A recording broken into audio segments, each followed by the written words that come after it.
Shout out to the chess club.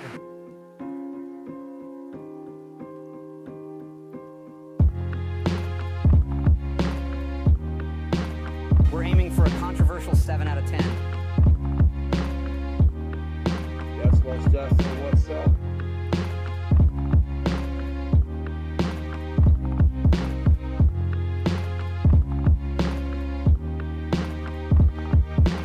But something's wrong with the game. I'm vibing.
Good morning, everyone.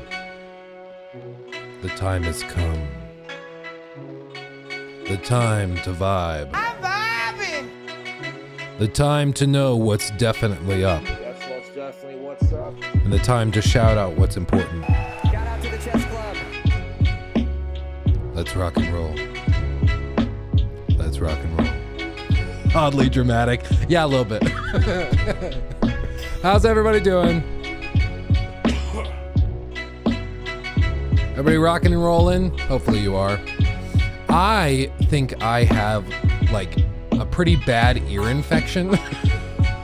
It's pretty bad. Like it feels like there's crap stuck like in that canal in your ear that goes down to your throat.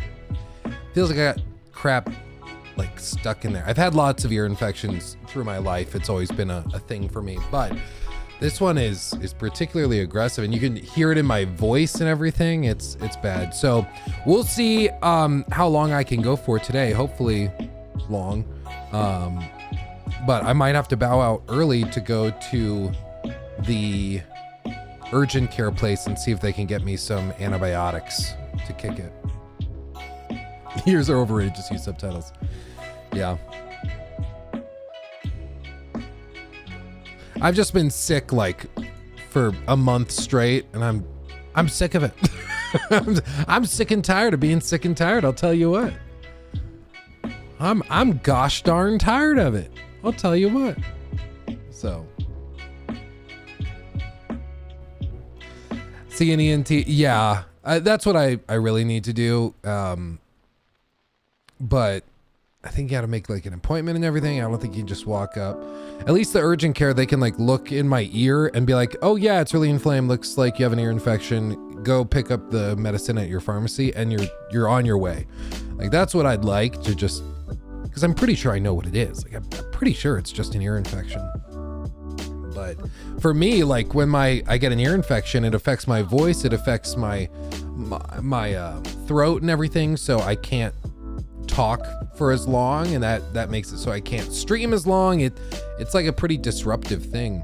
If I were working like at the bank like I used to, it wouldn't be that big of a deal. Like, yeah, when I'm talking to customers, I might not be as loud as I normally am, but it really is not that big of a deal. But with this, it's like it actually kind of screws it up. Ooh, Sophie, we have snow here where I am in the UK. It's a good time. Oh, awesome. I wish we had more snow. Right now, it's just been bitter cold, and that's it. Let's see. Ooh, that's cool. James Norman is now a red flag. I'm gonna let it read off. Do you have a playlist for the stream music? Need these in my life. Also got given some cards for my B-Day, so no guilt over buying SSKDJL _Lukey Copium. Dude, I hope people really like it. I hope they do. So far, it's been sort of like a mixed bag. How do I share the playlist? That's the question. That's a very good question. Let me see if I can find a way to just share it. Maybe if I just copy this. I'll just copy this into chat. Let me know if this works. If this pulls up the full playlist for you. I just posted it in chats. So let me know if that works. I think that's the full thing. Anyway, yeah, I hope people really like the game. I hope it's really good. I expect it, and I think some people misunderstand it. Like, I expect the single player component, the narrative stuff, to be the highlight and pretty good. The problem is I think it's going to be filled with a ton of filler. And just like Joraptor was saying on the podcast, for Marvel's Avengers, the opening couple of hours, the narrative was really, really good. Like, it was really solid. And then out of seemingly nowhere, it got super, super grindy. And I don't think that that's a coincidence. Like, that's typically how these live service games work, is that they front load all the really high production value stuff to get you hooked. And then a few hours in, or maybe 5-6 hours in, they then throw in all of the grind. And so I'm expecting the same thing to happen here, where Suicide Squad's probably really good for the first like 4, 5, 6 hours. And then it gets really grindy, and it's like, you have to be power level whatever to take on this boss. And so you have to grind for 5 hours, and then you get to take it on. Then you grind for another couple hours. And so some people are going to love that. Others are going to absolutely hate it. But it's why in the video I was like, I think it's just a game fundamentally not designed for me to like it. Like, it's designed for another group of people to like it, you know? So yeah. Hold on, we got, yeah. Thank you, Mr. Cow. Thank you. He beat me to it. Like, we used to get a lot of bots asking for, like, oh, sub for sub, follow for follow and stuff. We used to get a lot of that stuff. It's been a minute, so it's kind of refreshing to see it again. It's like, oh, I remember that. Anyway, but as for PlayStation cards from a BDS and no guilt over buying, I mean, at the end of the day, if you enjoy it, if you like the game, more power to you. Like even, and I've said this a lot before, I think there's a price point at which most games become viable and reasonable. Like even the most crappy game like Gollum, I think for like 50 cents, you can get 50 cents of enjoyment out of Gollum. I really do think so. So like with all of this stuff, it's just a matter of balancing, like at what price point does it become viable and make sense? And for Suicide Squad, that might be $70 for you. That like, it might be so good, or it might be up your alley so much that $70 is perfectly reasonable for you. Is that like the same for everybody? Probably not, but at least for you. It's why like, I've mentioned this before, but this game,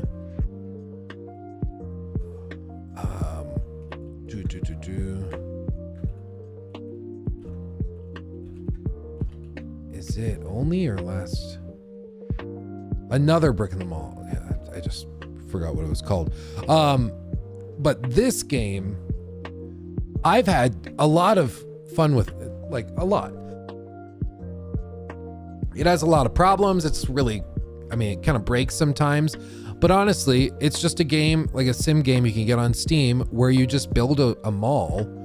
And if you like min-maxing or sim games, it's pretty robust and you can have a lot of fun with it. You can see in this one, he built a mall with 1,000 stores in it and got it like working, and it actually functions and stuff. And like, I love this stuff. For me, I'd pay $60 for this game. I've had that much fun with it. Would I recommend other people buy it for 60? No, not at all. But for me and my particular style of games that I like playing for guilty pleasure, just turn your brain off and chill, this is like right up my alley. I love this kind of stuff. I know other people, it drives them crazy. But people ask me all the time, they're like, what's your guilty pleasure game? What do you play when you're not streaming and not working on videos and stuff? Like, I'll go back and like right now I'm replaying Red Dead 2, and I'll replay an Assassin's Creed game every once in a while. But my true guilty pleasure game, I'll boot up something like this or Factorio or something, and I'll turn on Breaking Bad and vibe, you know? I'm vibing. That's how you do it. That's how you do it.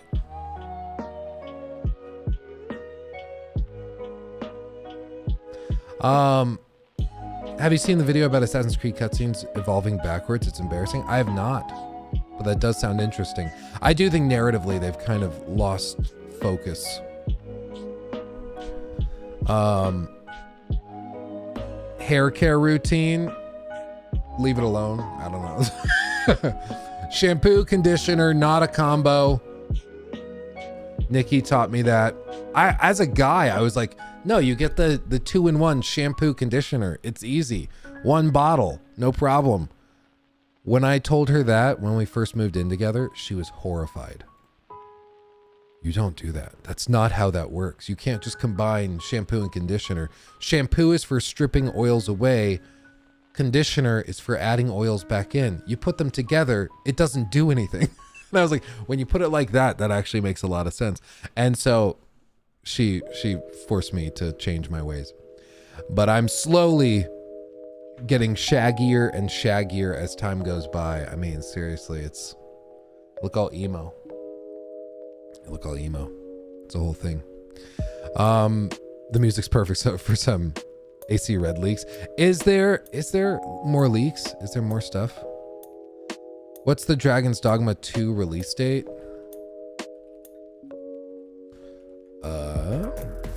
Google. March 22nd. We're on our way.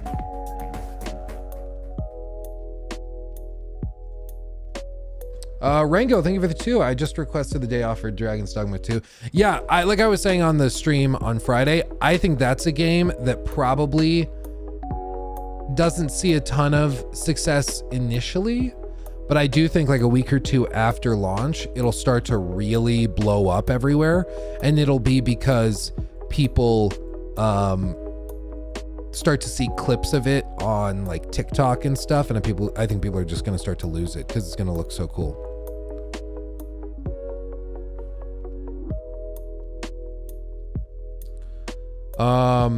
Yeah, I read Twitch chat. Damn right. We just have a lot more people on YouTube. So like, just to put it in perspective, I mean, you can see both chats on screen here. How I have it on my screen is I have this thing pulled up. So you can see like in real time, there's a lot of people chatting on YouTube, and it kind of sometimes buries the Twitch comments, but I'm watching both. Don't you worry. Don't you worry. I got you, boo. I got you, boo.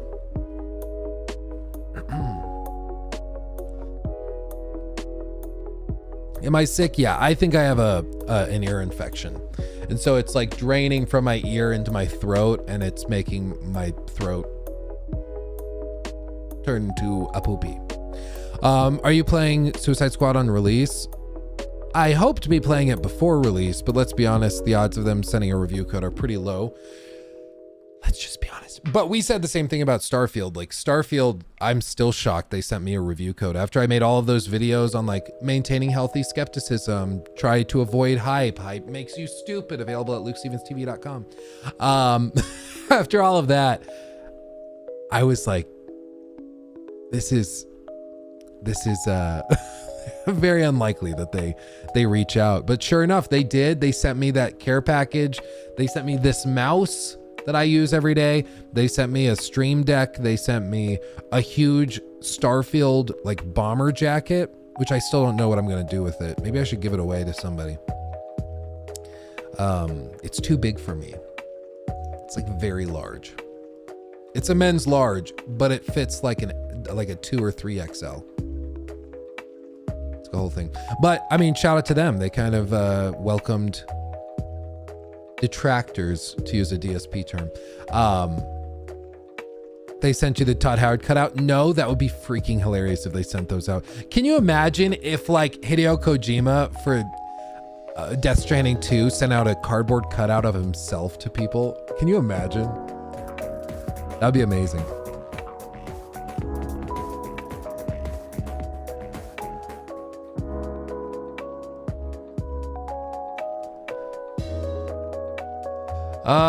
Oh, that's a good question. Zero Russian, bro, or Z Russian, sorry. Bro, you gonna appear in that Mike Klum doc? I don't know. I've thought about emailing him and asking, or just telling him if he wanted like another gaming YouTuber's opinion of DSP. I'd happily jump in there, because DSP says a lot of stuff about like games reviews and stuff that are just flatly wrong. And so I've thought about reaching out. Do you think I should? Is it worth it? I think it'd be really funny, but I don't know if that's like productive. You know, should I? I don't know. Let me know. You decide for me. Because I think it would be good exposure on the one hand for me, but also I think it'd be funny to actually get to talk about DSP in a proper setting for once.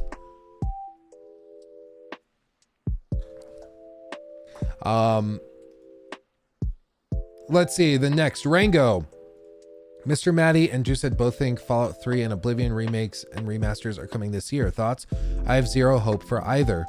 I mean, they would know better if there's actually leaks and stuff that would suggest that. I've not heard any leaks. I've heard rumors of like Fallout 3 remasters and stuff. If they're just remastering them, that's Rango donated $5 through Super Chat.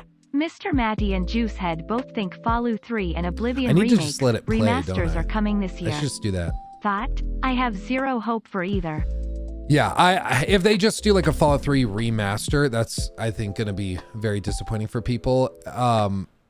Look, hardcore, this is the thing. Hardcore fans will always be jubilant. They'll always be super excited.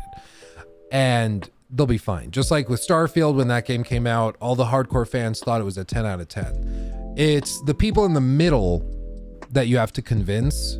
Just like in politics, it's the independents that really matter at the end of the day for the election. For this, it's the same thing. It's people in the middle that matter. And I don't think they'd be impressed with a remaster. Tenacious Beagle donated 140 South African rands through Super Chat. Thank you. Hi Luke. Did you like in Hogwarts Legacy that it was a custom character, or would you have preferred playing a more established character like V or Geralt? I feel in HL you have no backstory at all, like where's your parents? Yeah, I think they did that specifically because one of the big appeals of Hogwarts Legacy was that it was letting people live out their fantasy of being a student at Hogwarts. So they let you create your own character and build it around that. And honestly, I think that was a fair, I think that made sense. I think it was the right choice for the game. Did it lead to the best narrative? Probably not. Did it mean that everything was the most grounded? I don't think so. But I do think it was the right choice for the game. Like, it really was not about necessarily telling the most impressive linear story. That's not the point of Hogwarts Legacy. It was about living a fantasy. And in that capacity, I think they succeeded, honestly. So, yeah, I think it was the right choice. But I agree, there's problems. Like, they kind of imply that your parents, something happened to them, and that's why you're going to the school supervised by somebody else. But it is a little weird. And maybe they explain that and explore that in the sequel a little bit. I'm not sure. But it's also one of those things. Sometimes for a character's backstory in any game, whether it's a tabletop RPG or a video game, sometimes things are just left, better left undiscussed. You just don't really bring attention to it, and you just kind of glide past it. And sometimes people will get upset about that. Sometimes people will be like, wait, but you didn't clarify this or that. Sometimes you just need to not talk about it. Like Fallout 4, if they did not mention that the female character was a lawyer and they just didn't say what she did for a living, I think the game's story would have been better served. Because now that we know that she's a lawyer, but he's like a former military, it makes sense why he's Jordan good with a gun. Valencourt donated 13 Canadian dollars and 99 cents through Super Chat. Thank you, my friend. Appreciate you. There's no message attached, but if you pop something into chat, I can pull that up and read it off. But thank you, my friend. Very generous Super Chat. But yeah, I think if they just didn't mention it, if they just didn't discuss it, the game probably would have been better served, I think. Sometimes what the player doesn't know can't hurt them, you know? Sometimes it's better to just not say anything and you'll get in less trouble.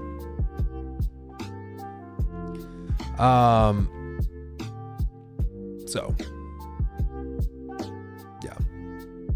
And thank you for all of the new followers over on Twitch. Appreciate you guys. Fractured Prawn, how's your day? It's been good so far. Slept like a rock. I don't know what it was. It's probably because I'm fighting something off, but yeah, I slept very hard last night. Hey, wanted to ask if you're going to react to the Suicide Squad previews that come out tomorrow. Yeah, we'll check them out. I'm not that interested in what fanboys say.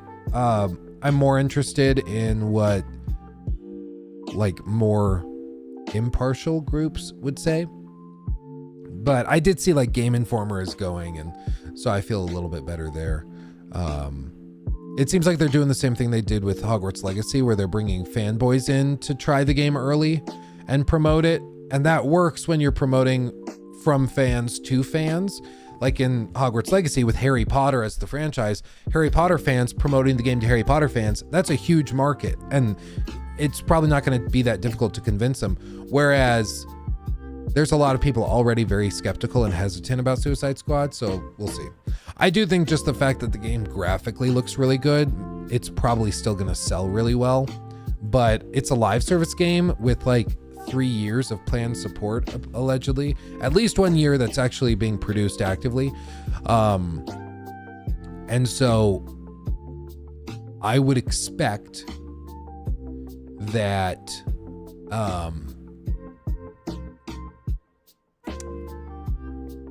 I would expect that it does not live up to the long-term performance goals that they have. I would expect within probably a month or two, player numbers have kind of crashed. I am past my zit popping days, so no order expected from me, winking face.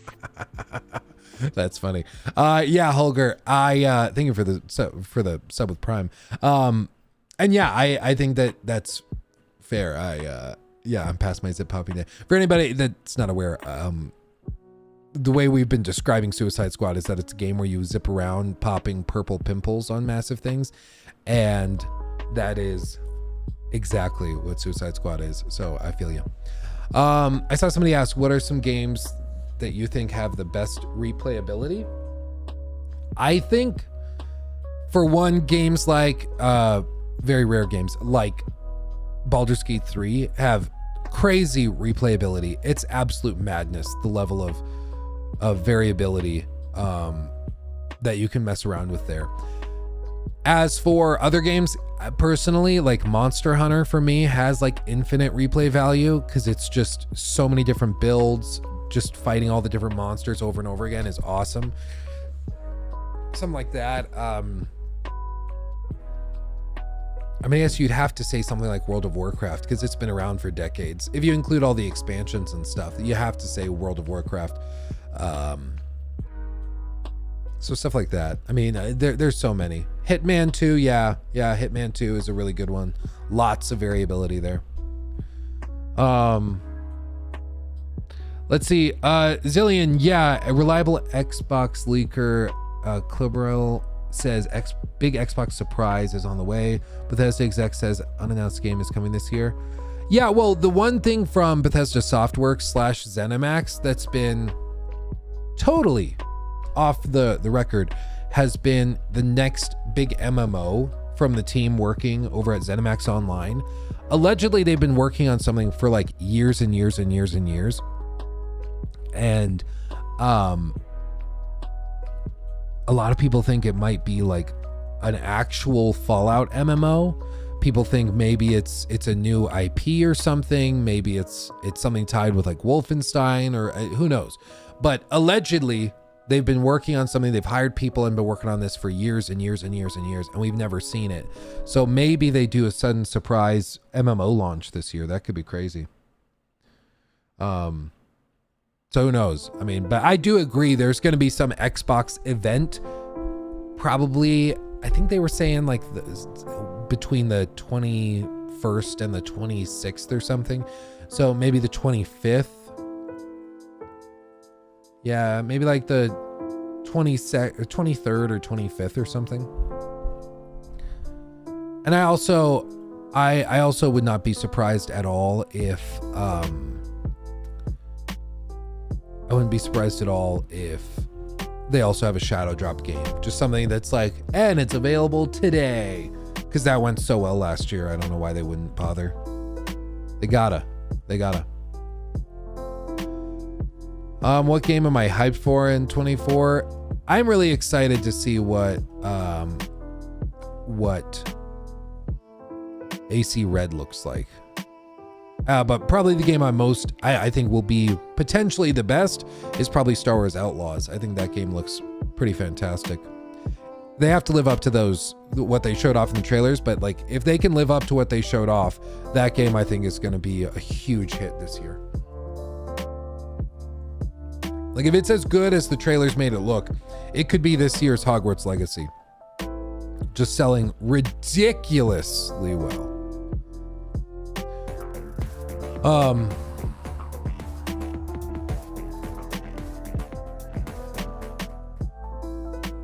Jordan Valencourt donated 27 Canadian dollars and 99 cents through Super Chat. Thank you. Just simply want to thank you for being critical and reducing the hype surrounding Starfield.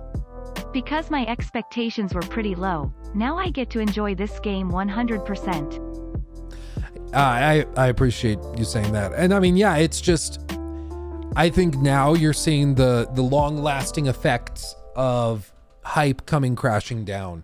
Those fans who thought that they were going to be playing this game for years and years and years are now seeing just how lacking it is. And they're like, wait, but what? If only we could have known that this wasn't going to be very good.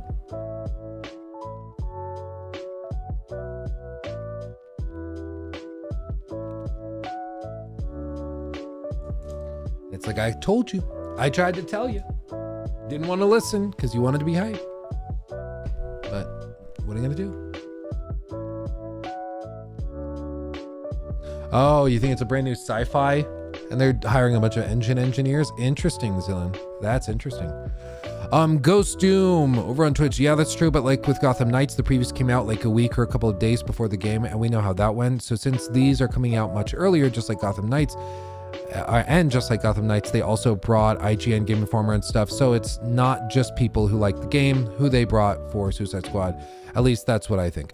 Yeah, I think it's very good. It's very good that they're bringing some more institutional journalists in. I think that that's awesome, and I think that's what they need to do. But you know, we're still gonna look at it critically. I hope that the game is great, as I've said 1,000 times. I hope what we see is that, oh no, it's like a 30-hour single-player campaign, and people are like, the story is paced fantastically well. There's like no grind. It's amazing. I hope that that's what the game is. Do I think that's likely? Probably not. It is a it's a battle pass based live service game, which means it is built around grind. That's the whole point. You pay money for a battle pass, and then they have to stretch your completion of the battle pass over an extended period of time through grinding to get you to continue playing it. And that just requires them to build it in a grindy way. So I don't expect it to be magical. Like, what's more likely, that this game bucks all trends and likelihoods established by every live service game ever, or that it's more of what you would expect it to be, you know? Am I skeptical about anything regarding AC Red? Everything. Like, we've seen nothing really of AC Red, so you should be skeptical of everything about it. Like, all skepticism means is that you're not convinced of X until there's good reason to believe X. Rather, sufficient reason to believe X.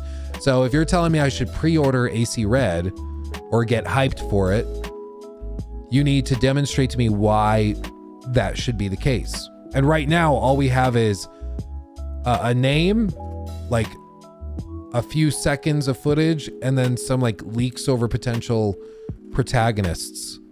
And like, that's it. There's like nothing else to know about it. So at this point, you should be skeptical of everything. Once we actually see the game and get to potentially try it, or we get to look at it, like, then we'll know. But as of right now, we know nothing.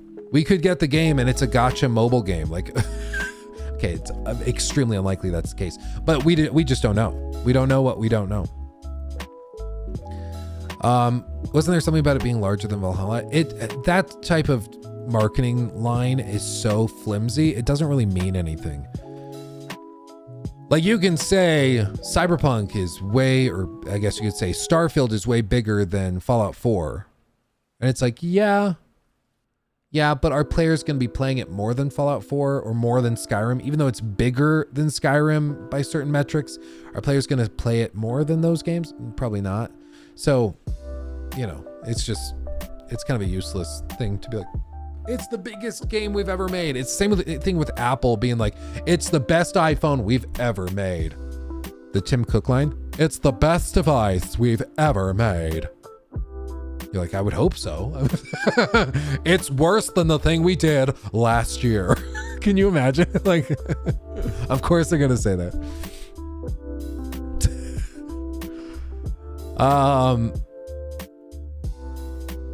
How would I rate AC Black Flag? As an AC fan, it's probably a 9, but that's with nostalgia. If you play it today and you've never played it before, it's gonna feel like a 2013-14 game. I mean, it's gonna feel really, really old because it was built around the Xbox 360. So it's gonna feel weird to play, I think. But doesn't mean it's bad. It's just over 10 years old now, which is crazy. Final Fantasy VII. I think Final Fantasy VII Rebirth, if that's what you're referring to. I think fans of Final Fantasy are going to lose it. It's going to be amazing, and it's going to make all of us very, very happy. But I think it's going to be another Final Fantasy 16 situation all over again. I don't think it's going to sell particularly well. I don't think it's going to really captivate people as much or captivate the conversation. And that's just me going off of my metrics I use to determine what we're going to, like what we're going to make videos on and stuff. And so, yeah, I just don't see the interest being there in the same way. Like, I know that if Star Wars Outlaws has a preview event or there's some gameplay drops, if I make a video on it, the video will do really well because there's a lot of interest around it. Whereas Final Fantasy VII Rebirth, I wouldn't really bother if they drop new gameplay. And part of that is my audience is not particularly interested in it, sure. But I have a fairly mainstream audience with a focus on like RPGs and open world games. So you would expect it to also leak over into Final Fantasy VII, but the numbers just aren't really there. It's very interesting. It's very, very interesting. But we'll see. I hope that the game is great. And I'm sure it will be, but no, Adrian, Final Fantasy VII Rebirth, it's like Final Fantasy VII Remake was split into, I think, 3 parts. So the first part is what dropped however many years ago. This is the second part. So they're taking the one game, remaking it, but they're remaking it into 3 parts instead of just 1. It's like The Hobbit, taking The Hobbit single book and turning it into 3 movies. That's what they're doing with this. Each one is great. Maybe the maybe not the Hobbit comparison, but each one is like very high production value, has a lot of stuff put into it, but yeah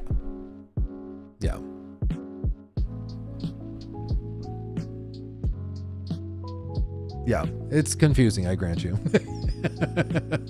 It's a little confusing. I've seen a lot of people talk about Red and how good it can be. I'm more interested in the AC Hex. Yeah, that's, I think we're about to head into probably a period of like 3, 4, 5 years where we get just a ton of AC stuff. And maybe then we go into another drought where it's like 3 years of almost nothing, but we'll see. I'm hopeful.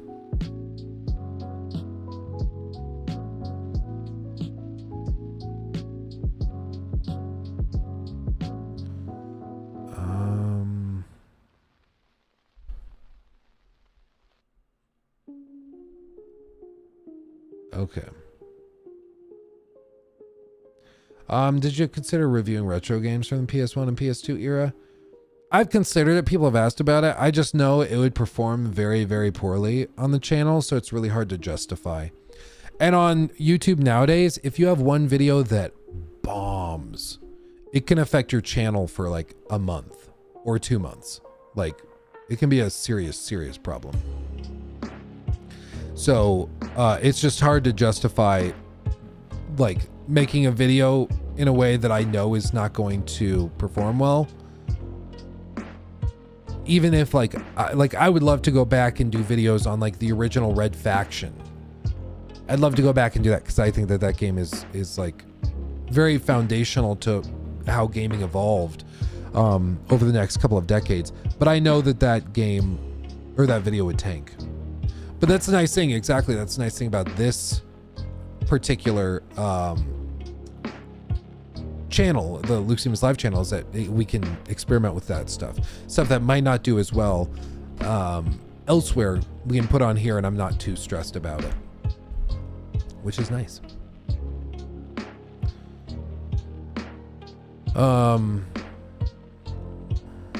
Sad how things went for Volition though. Oh dude, you're telling me. What a waste.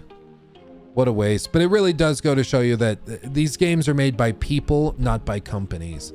And that's really important to remember. Just because this building housed a team at one point that made your favorite game ever, that does not mean that the building is going to be able to do that again decades later. You know?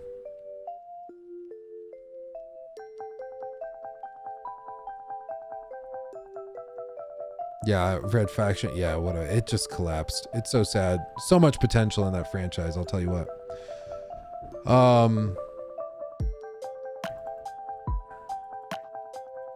Let's see. What is everybody talking about? There's somebody was spamming or something. I don't know. I will say, like, I'll try to read comments that come in or chats that come in, but like, you know, if we have 500 people chatting all at once and later in the stream it's up to 1,000 people chatting all at once, I cannot I can't read everything. So the other thing we request is that you like don't spam, because it affects negatively everybody else's time in chat. So I'll try to read it. If I don't get to it within a few minutes or like 10 minutes or whatever, you could try again, I guess. But spamming the same question 10 times is just going to piss everybody else off. I'm not trying to avoid any comments. I just can't read everything physically.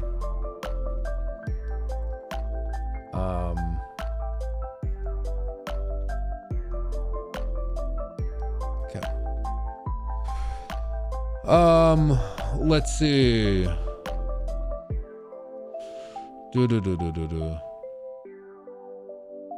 Something about GTA 6. What do I think of GTA 6? I think GTA 6 looks really good, like we've kind of expected. Not much to go on right now. Like, I do think the funniest thing to come out of all of this was like the insanity with like people already going all Puritan mode. Like, it's driving me absolutely crazy. And I've already seen people start to echo this. Let me see if I can find it. I can't find it. Hold on. I bookmarked it on Twitter. In case you guys didn't see this, this was unbelievable.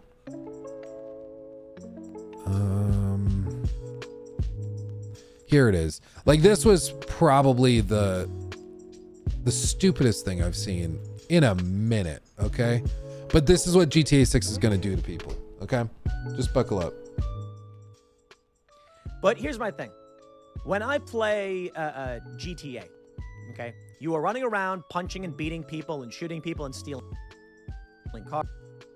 Why does it keep freezing? Yeah. You know, personally, I don't want to play a female character. It's not... I don't know if it really matters, but it's kind of weird in my mind. And, you know, you can tell me that I'm wrong or something. I don't know. I just how You're wrong. I feel.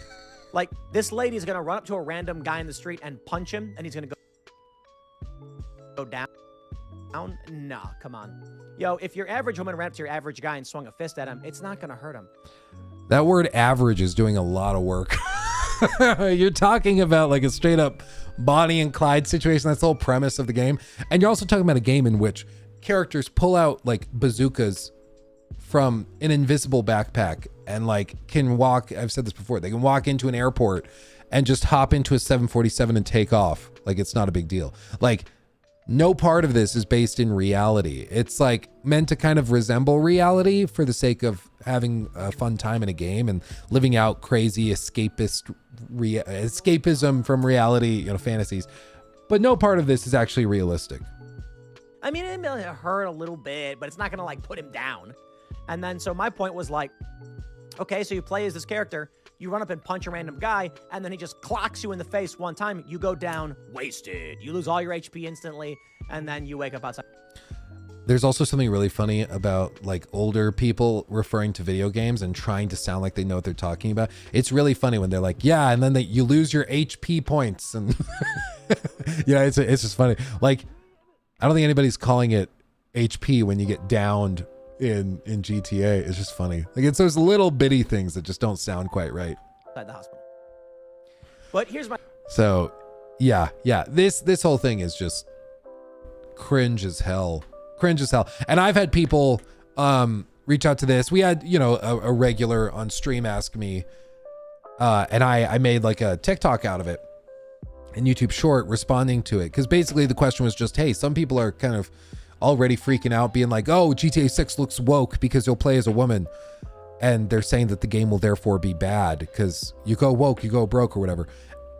And it drives me crazy. And if this is what we have in store for the next year, and this is just going to be all the crap that we have to deal with, I'm not ready, man. I'm just not ready for it. I don't want to put up with it. It's all brain dead. It's all, man, I'm not ready. We've had female protagonists for many years. It's anything but woke. Well, and it's just ask anybody what that means. Hi, dude. Just say hello. This is Lachlan James. This is Lachlan James. And just say hi to everybody. Hi, everybody. Hi, everybody. Oh, and then we got a gangster here. What's up, dude? Oh, you want to say something? I had this. Well put. Well put. Ori, do you have any words of wisdom? Oh no, Dad. No, he does not. Oh no, you dropped Dad. Oh jeez. Yeah, you got bingo. Yeah, he's preaching. He's preaching. Hi. Oh, you guys remember Cammy? Do you guys remember Cammy from like 2020? She was the Brit who I worked with for a while and helped me make great videos and stuff. She got this onesie for Lockie back in the day, and it says like and subscribe to Luke Stevens. And now he's big enough to wear it, which is crazy. Yeah. Hi. He said, "Your daddy." He's like, I'm kind of tired. He's exhausted. Dad woke me up and took me downstairs to play. I'm mad about it. He's been trying to fall asleep before, so we're gonna go for a drive. Oh, good. Go for a drive, get some coffee. No, leave it there, please. Well, he's grabbing the skull in the background. Hi, Finley. Oh, do you guys want to see? Do you guys want to see Finley? He got Pretty Paws. Finley, because he kept scratching stuff. So we got these. Which are just like, I don't know what they're made of, but they're little covers. And I guess you can't see that well. Well, I just mean like I can't zoom in on it. But he's got little covers on his claws now. And for Finley, we did an alternating red and black pattern. So he looks kind of like Harley Quinn. Harley Quinn. That's the term. I was looking for that. It's kind of like a Harley Quinn cat. Whoa. Hey, you pick those up, please. You pick them up. Oh, don't grab more. All right. Yeah, Leo knows what's up. Nikki, go to Target. Yes. Hi. Hi.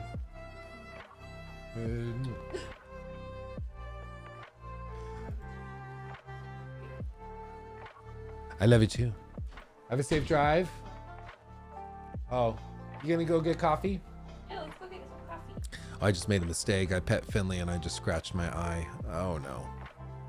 Now my eye's gonna be super itchy for the whole stream. So is Leo buying my coffee? So is Leo. Calm down. All right. Hey, Lachlan. Louie and family don't need Oh, he's to back talk over right to now. the castle. He brought Bingo and Dad over. Yeah, they gotta play Legos too. See, he wants to build Legos. He struggles with like the fine control to place the pieces, but he's very interested. My brain One day soon, buddy. broke. I thought we had a third child that got locked outside the room. I was like, oh, where's so and so? I'm like, well, I can't remember my child's name. I looked down and both my children are here. Oh no. Okay, Lachlan, we gotta go. Bye bye. Gonna bring Dad and Bingo? Hey, Bingo. Alright.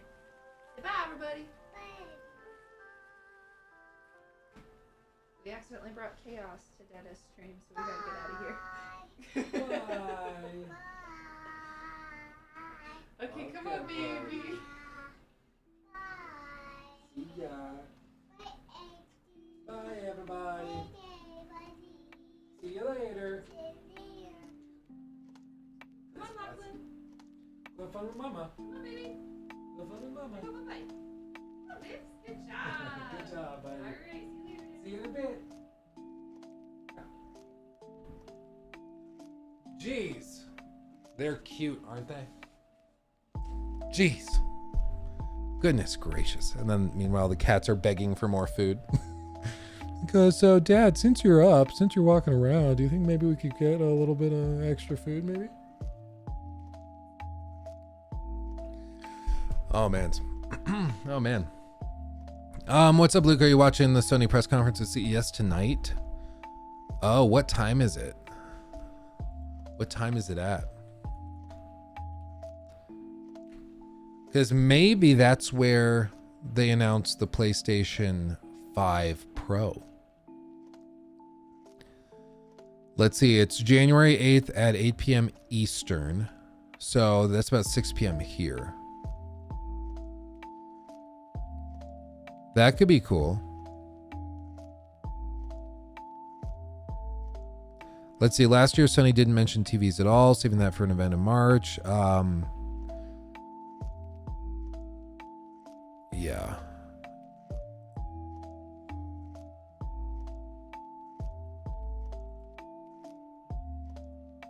So maybe. I'll probably watch it. We're not gonna stream it, I don't think, but interesting. Are you excited for Dragon's Dogma 2? I feel like it needs more recognition. The first game is in. Yeah, like I said, I think it's going to be a big game, but I think it's going to take a couple weeks after launch to get there. Yeah, Sony's going for micro LED now. Yeah, it's just Samsung figured it out. They figured out how to do contrast almost to the level of OLEDs, but with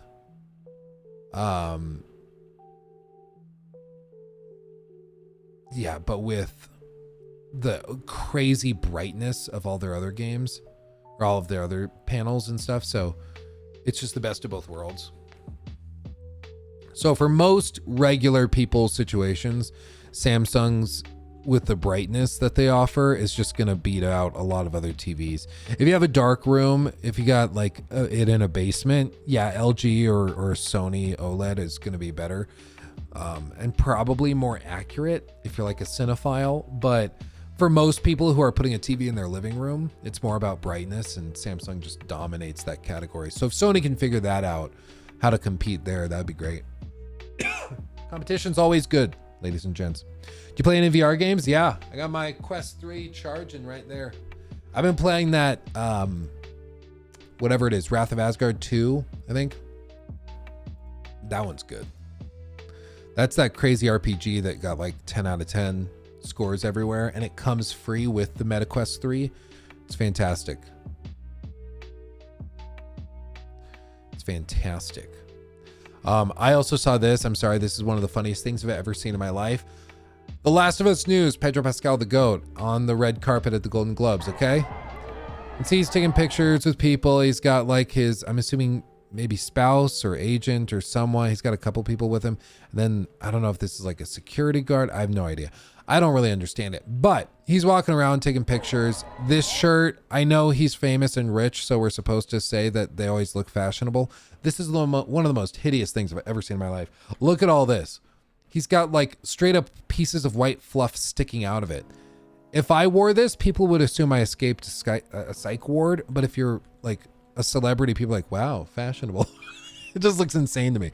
Looks ridiculous. But top comment right here, must have filmed the golf scene because his arm's in a cast. And I thought that was one of the funniest things I've ever seen in my life. Looks like he filmed the golf scene. One of the other things was somebody replying to it and was like, oh, I feel like there's like 3 shows that have been delayed now, and a bunch of movies now are going to be super delayed because he's in everything now. So yeah, it was pretty funny.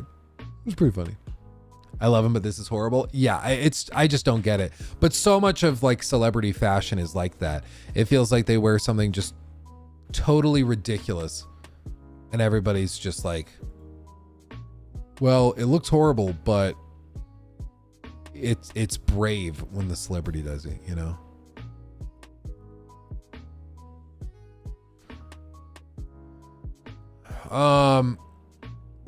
Oh no, are we doing this now? I read some semblance of this. I just didn't delve into it. Xbox Insider says Hi-Fi Rush is coming to the Nintendo Switch. Is Microsoft turning its back on its fans? Is this really what we're doing? Is it turning your back on your fans to like release a former exclusive on another platform? To bully anyone, everyone is entitled to their opinion, but you know who you are. I gotta be honest with you. I read the chat and I read exactly what you're saying. Maybe I missed a few, but when I'm listening to Hargeet and everyone else, I'm not watching the screen. This is my gameplay. I already played it. I'm reading the chat, and I gotta say, I'm a bit disappointed because I think that this is a conversation that we should have as Xbox fans. I don't know why you don't want to talk about it. It's a rumor. Yes, I said that in the opening. It is a rumor, but it is coming from two sources that get it more right than they get it wrong. And like I said, for context, I even brought Klobrille in. Klobrille wrote a rant that was 6 paragraphs in length that was spot on. Jez Corden took the time over the weekend when he's normally off to write an article. Klobrille. I think I follow a Klobrille. Yeah. A 6-paragraph thing, he said.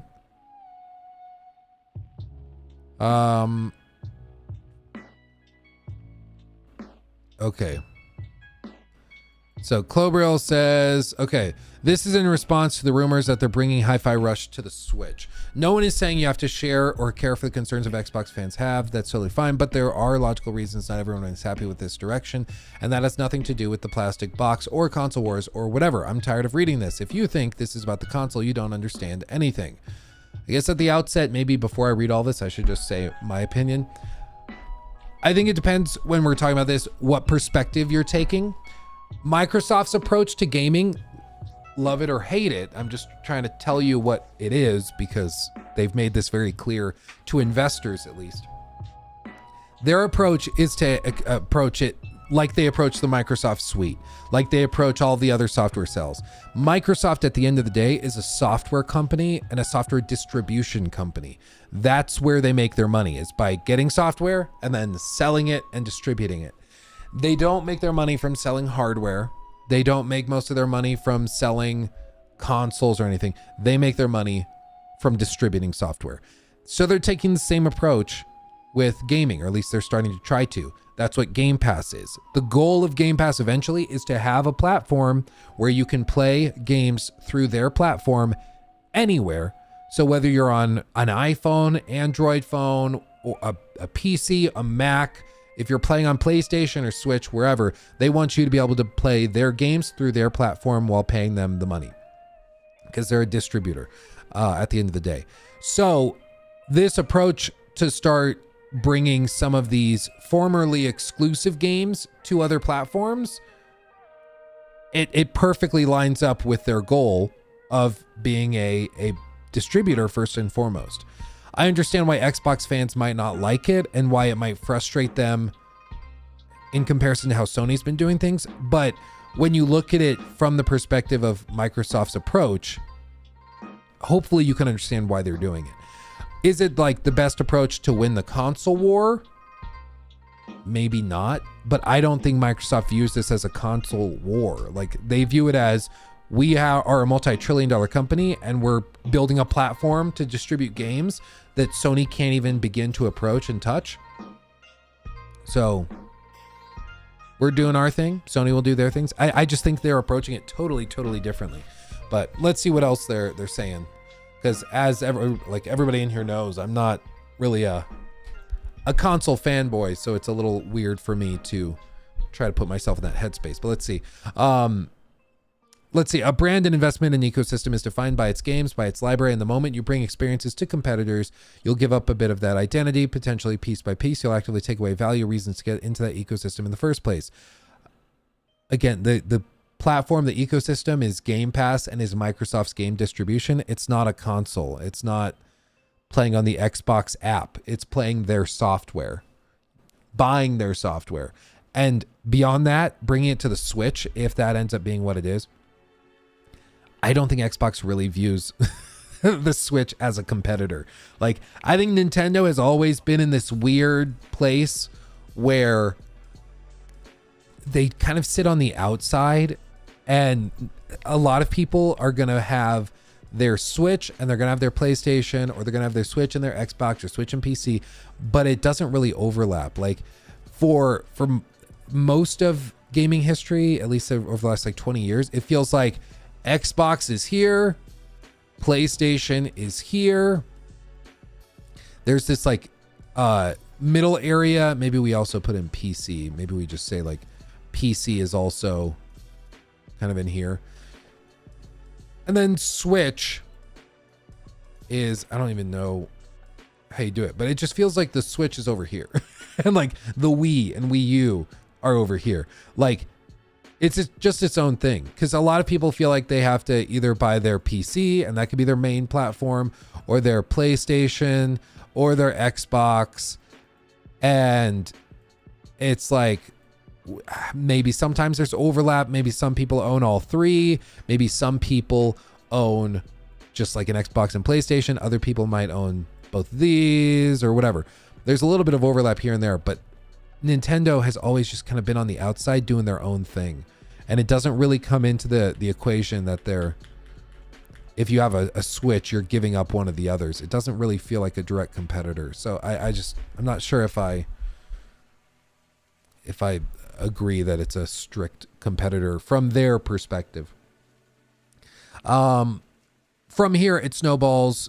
I guess I should say, if they're bringing all of their Microsoft or Xbox exclusives to PlayStation, I can see how you'd feel like they're actively harming their own ecosystem, or I guess discouraging people to get into their ecosystem.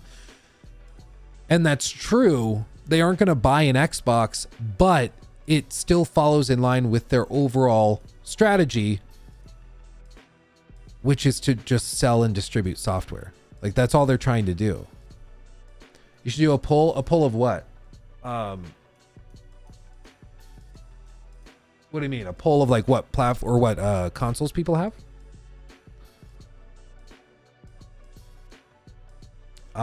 Yeah, that would be interesting. I'd like to know.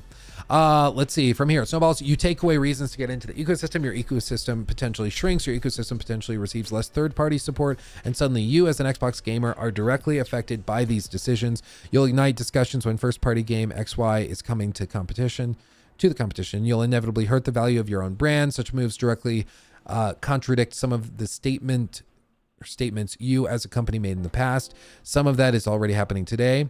But it's awesome. More players get to play Hi-Fi Rush. Again, you seem to fail to understand what the concerns are even about.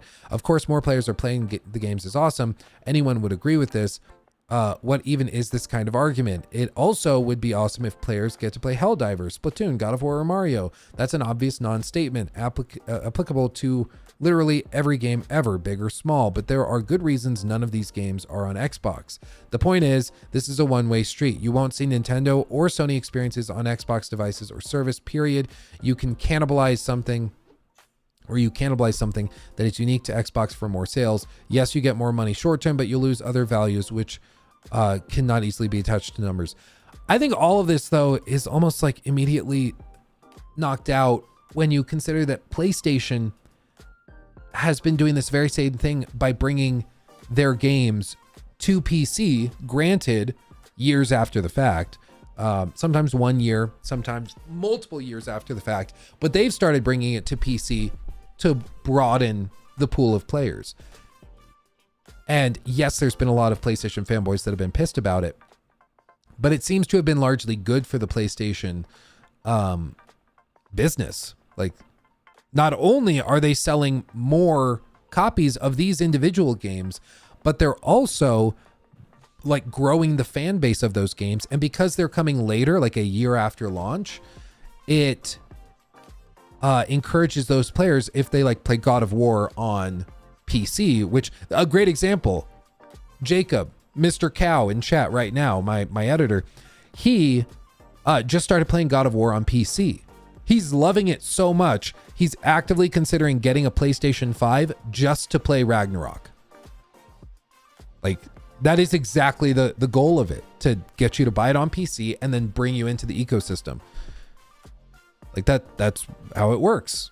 It's how it works. So I just don't see how throwing a fit over this really makes a lot of sense when you're saying, see, Sony doesn't do it, but they do. And they're actively doing it, you know? Leo, also the big difference, Sony and Nintendo don't have a Game Pass, so you can't play their exclusives anywhere like you can with Microsoft titles. Yeah, and I mean, if they bring Game Pass to the Switch and you can stream Game Pass titles to the Switch 2 or whatever they call it, that will still help Xbox.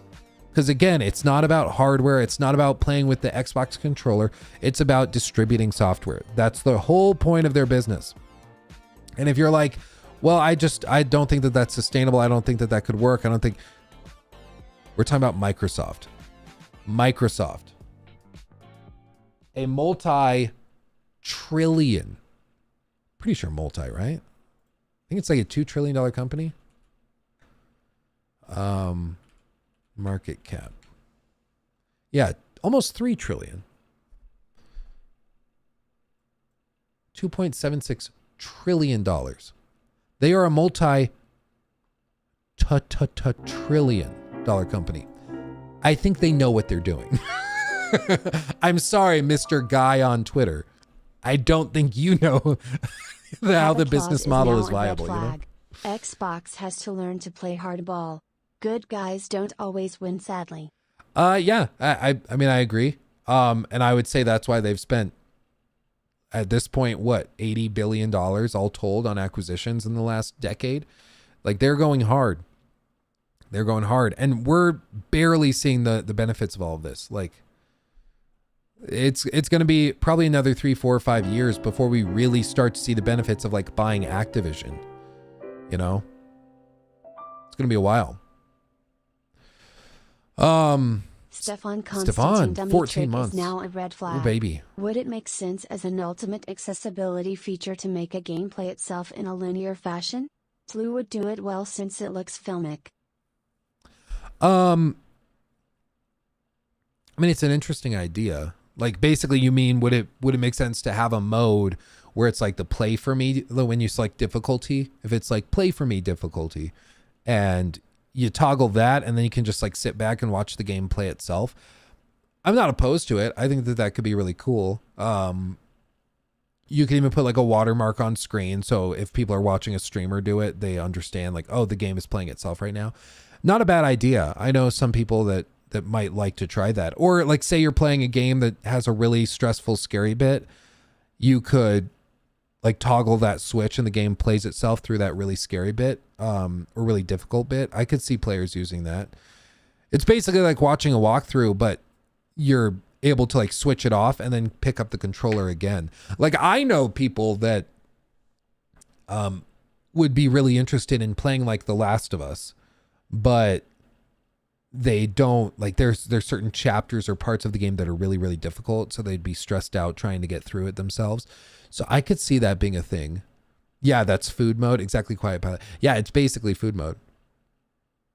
Your food comes, so you switch it on that, and you can still watch the game progress as you're eating. You don't have to like become unimmersed and turn on like a TV show or turn on a video on your phone while you eat and then get back to the game. It can just keep going. That would be interesting. I think that could work.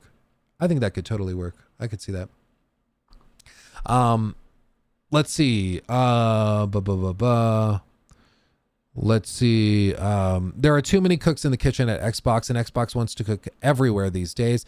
I feel like the org itself doesn't really know what it wants to be, so of course they fail to communicate that properly to its audience. I'm a hardcore Xbox user, and there are days where I don't understand their strategy, their decisions anymore.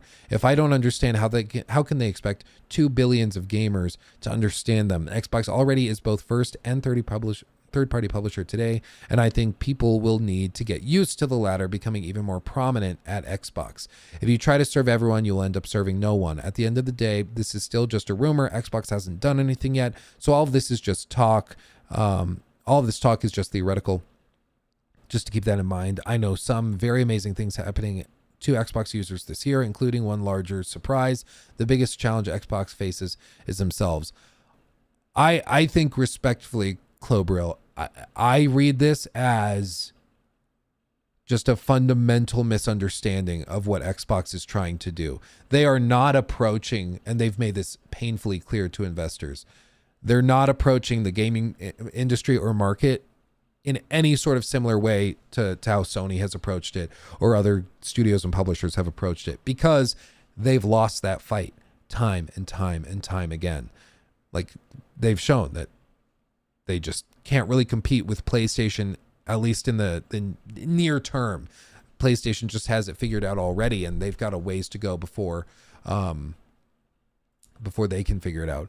But rather, what Xbox is trying to do is to try and build a software distribution platform that people subscribe to, that becomes the one-stop shop where you pay your 15, 16, 17, whatever it is, dollars a month, and you get access to a crazy huge library of games that you can play. And once players become accustomed to it, you're already seeing it where people are saying, the game's fine, but I'm going to wait till it goes to Game Pass. That is exactly what they want. That's the whole goal. That's the whole premise of the entire pricing model. Like, that's the goal, is to have it so when a publisher drops a game and it does okay, just wait 6 months and they'll bring it to Game Pass. They get a signing on bonus. They get paid based on the hours played by players, and the gamers win because they get a game at a non-egregious price while also benefiting from a otherwise massive library. The publishers win because they get to make more money on a game that otherwise would have been a flop. And the only people that really lose are like the more typical hardcore fanboys that are looking for the more classical PlayStation approach. Yeah, just like movies, I'll just wait till I can stream it. Yeah. And like, you don't have to like this, to be clear. I'm not saying like this is how I would have liked the industry to go, but this is what it is. Like, we're just describing reality here. Okay. Like, this is how the whole system's working. This is how they've built it. And I do think that this is the best way that Xbox could approach it. I think this strategy makes sense. Doing what they've been doing through the PS4 and Xbox One generation, doing what they did in the 360 generation, which was a totally different time.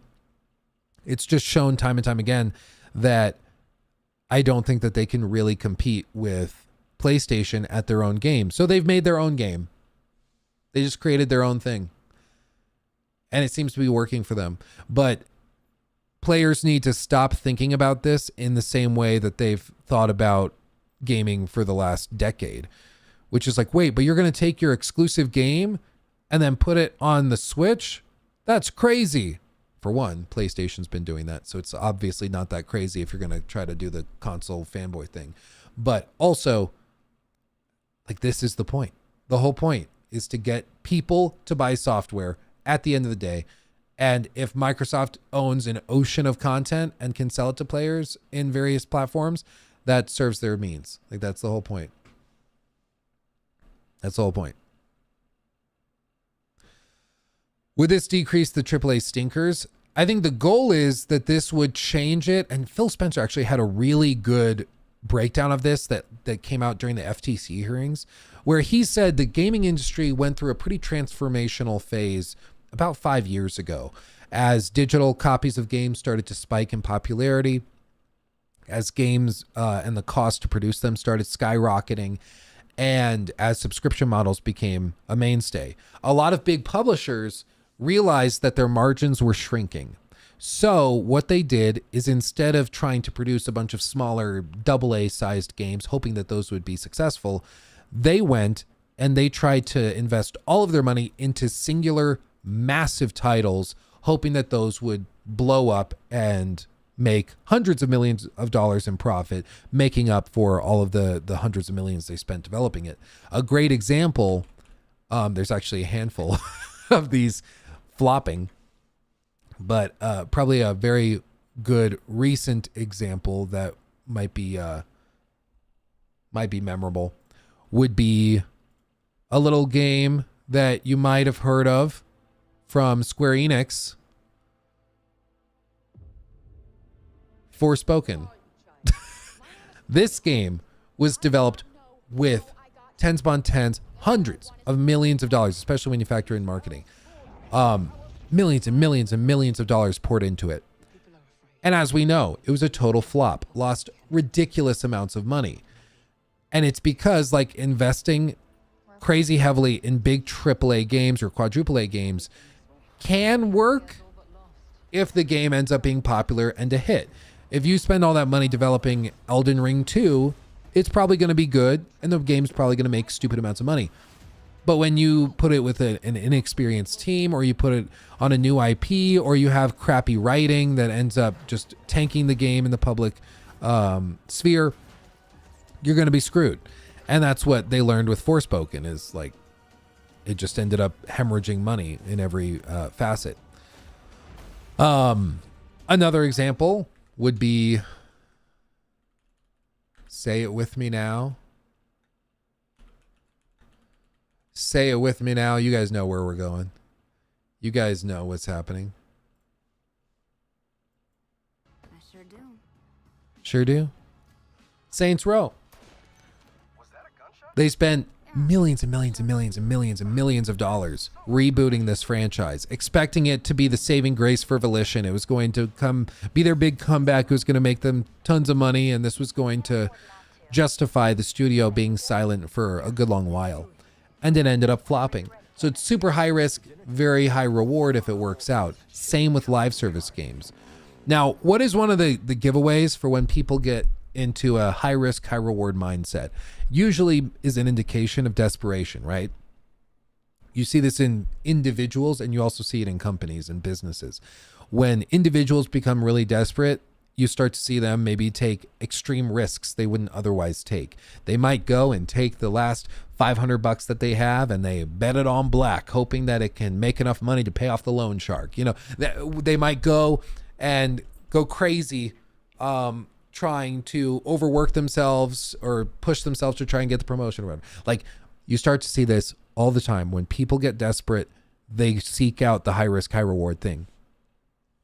And in the context of game development and publishers, it's very similar, where they're seeing that their classical approach was not working. And part of the problem with it, and this is what Phil Spencer brought up, because of the ease of publishing nowadays, self-publishing, big publishers like I guess you could say like an EA or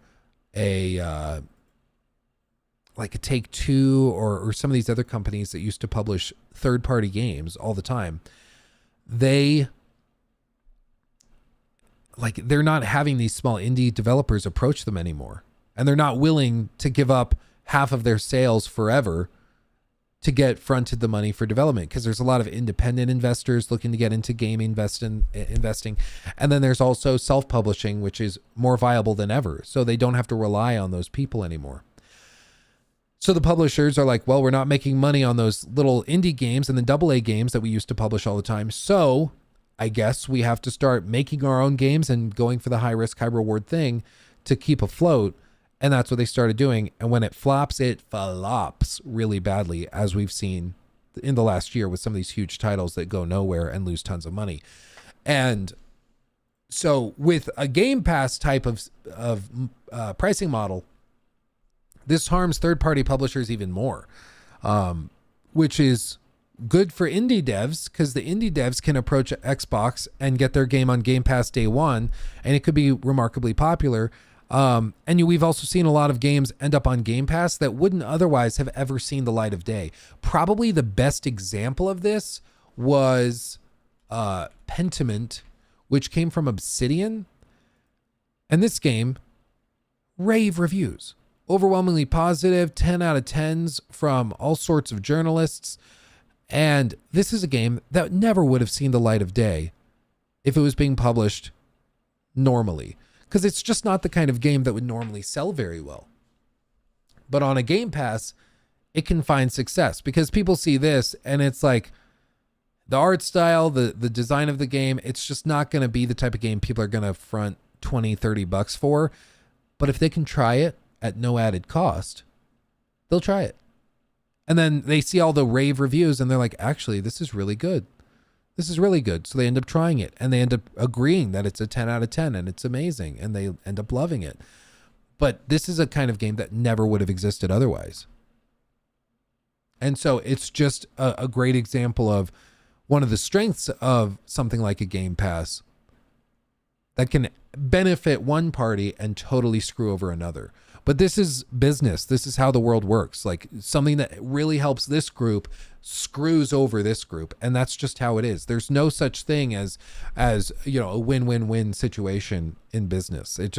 There's always somebody getting screwed. And so for Xbox approaching it this way, I think it makes perfect sense. I think it makes sense why they're approaching it this way. They're doing something very different because playing PlayStation's game has not worked.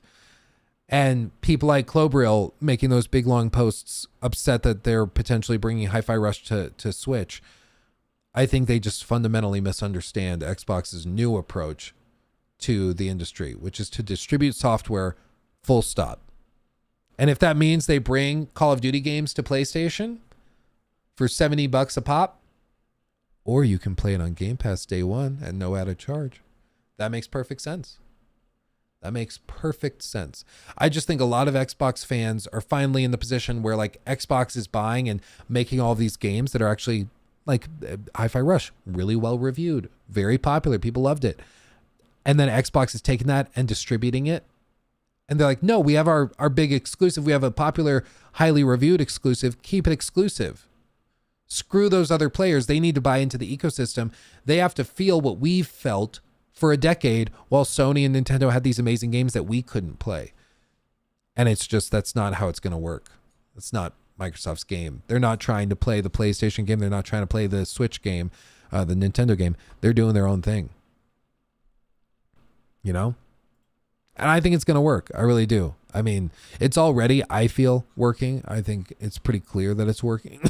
Well, I think, they would like to see games like Starfield launch to positive reviews and keep high reviews long term. They would like the performance to stay really high. But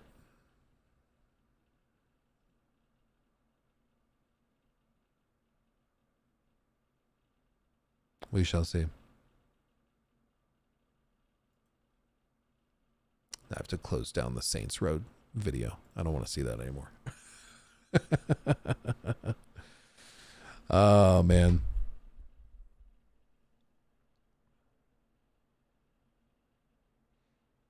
Large publishers should also be creating demos early on to test the waters on a new IP to gauge interest. Then they should go into full development if it tests well. My understanding is that demos are very difficult to put together, especially a demo that's going to leave a positive impression, because to have a positive demo that people play and are like, actually, that was amazing, takes a lot of polish and a lot of time and development effort. So much so that a lot of developers are like, let's just work on the game. Let's just do that. Because they'll spend millions working on that and then it just doesn't go anywhere. And they're like, oh, well, crap. But I don't know. I mean, I do agree like more demos could help, but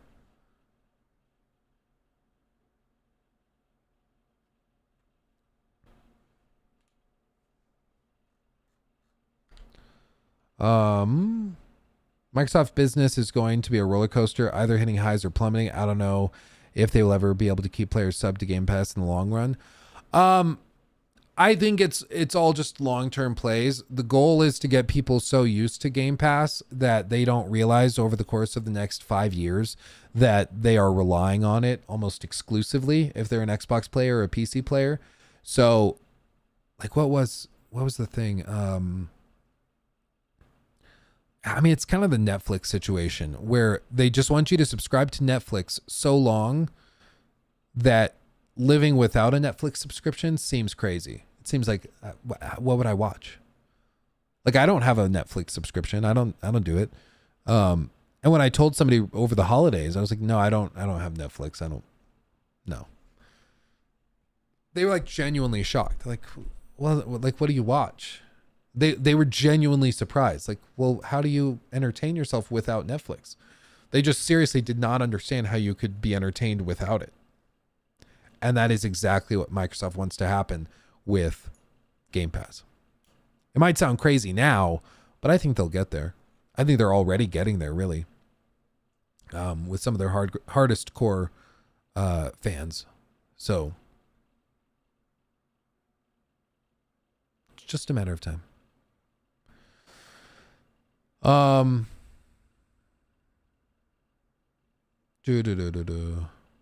Doesn't matter if you can't even grab PlayStation and Nintendo players. Well, I think that, like, if they drop Hi-Fi Rush on Switch, I think some players will jump on Hi-Fi Rush. I think a good number of Nintendo players will try it, especially because on the Switch there hasn't been a ton in the last year to play. There's been a couple big games dropped here and there, but a lot of publishers and studios seem to be holding their stuff till they have a little bit more to show for it, and when they have the next console to drop as well. Because the Switch 2 or whatever it's called, it looks like it's coming soon. So we'll see. We'll see. Fingers crossed, ladies and gents. Fingers crossed.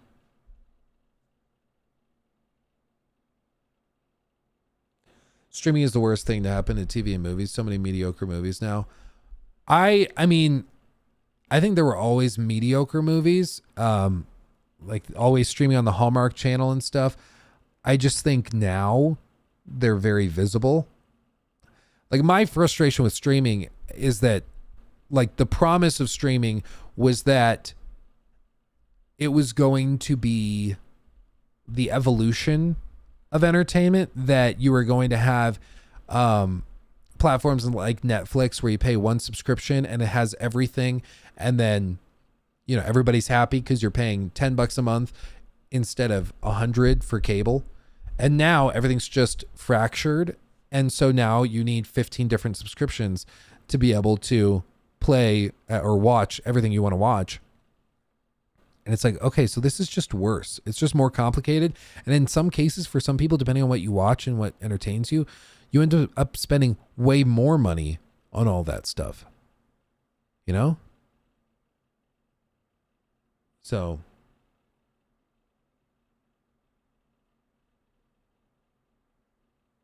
Brandon Reyes was on the Portal this morning to give it another chance. Honestly, I enjoy my time with it.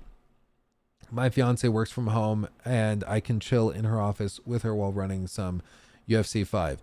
Okay, you ready? You ready for this? Should I? I'm going to grab something. Okay, it's going to take me just a minute. Okay.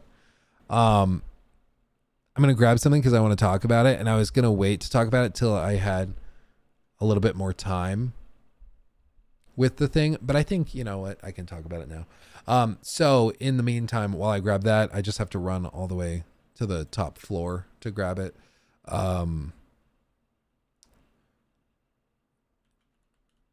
Here, I'll do this. Let me pull it up.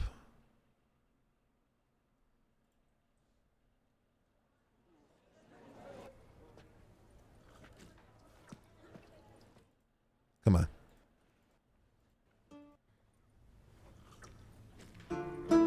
Okay. I'll be right back. I'm gonna go grab it.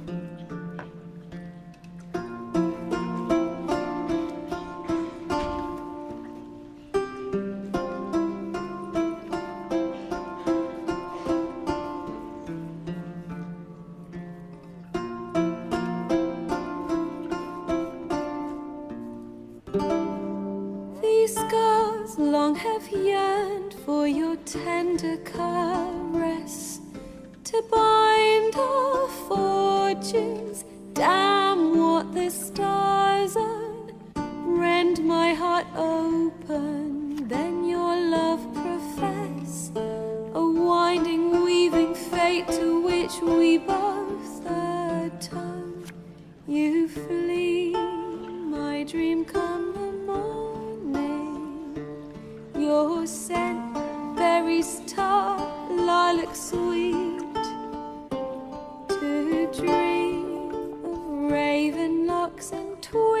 twisted, stormy, of violet eyes glistening as you weep. The wolf I will follow into the storm to find your heart, its passion displaced by our ever-growing, hardening into stone. Amidst the cold to hold you in a heated embrace, you flee. My dream come the morning, your scent, berries tart, lilac sweet, to dream of raven locks and twisted, stormy, of violet eyes glistening as you weep. I know not if fate would have us live as one, or if by love's blind chance we've been bound. The wish I whispered when it all began, did it forge a love you might never have found? You flee, my dream come the morning, your scent, berries tart, lilac sweet. Sorry, I grabbed a handful of goldfish as well. Of raven locks and twisted, stormy. My goodness. Okay. Violet eyes glistening as you. Oh, it's so good. Okay, so what I ran up to grab was this little doodad. Smart move of the goldfish. Oh, you're telling me. You're telling me. Man, so good. So, I had somebody reach out, and they were like, it was actually funny. I don't know if they were telling the truth or not, but the story's funny, so I'll just tell you. They reached out and they were like, so it's just like a DM, and it's like, so confession time. Longtime fan, viewer, blah, blah, blah. They do the regular introduction. And then they're like, I feel bad. I bought a bunch of these PlayStation Portals to scalp them. And he's like, I've sold a bunch of them. I made a bunch of money. But I feel really bad for scalping them. So do you want me to just send you one? I feel like that might make up for it. I was like, I mean, I'm not going to say no if you want to send it to my business address. Like, I won't stop you. If that will make you feel better, like, okay, I'll try it. Because I've been very critical of this thing. People have like, when this was initially announced, I was like, this doesn't really make a lot of sense. I don't really understand the point of it. There's a lot of weirdness with it. I just don't understand why somebody would pay, I think it's $200 is what it is. So yeah, I was just like kind of, I was kind of weirded out by it. Excuse me. Sorry. My chest is just so tight today. So he sent it off. I was half expecting him to not bother, but it's real. He did send it off. It is the real thing. And how it works is pretty straightforward. There's like a charging port on the bottom. There's the big display. There is like a headphone jack if you have somehow wired headphones still. Couple of insane things. It, as far as I can tell, does not support Bluetooth audio.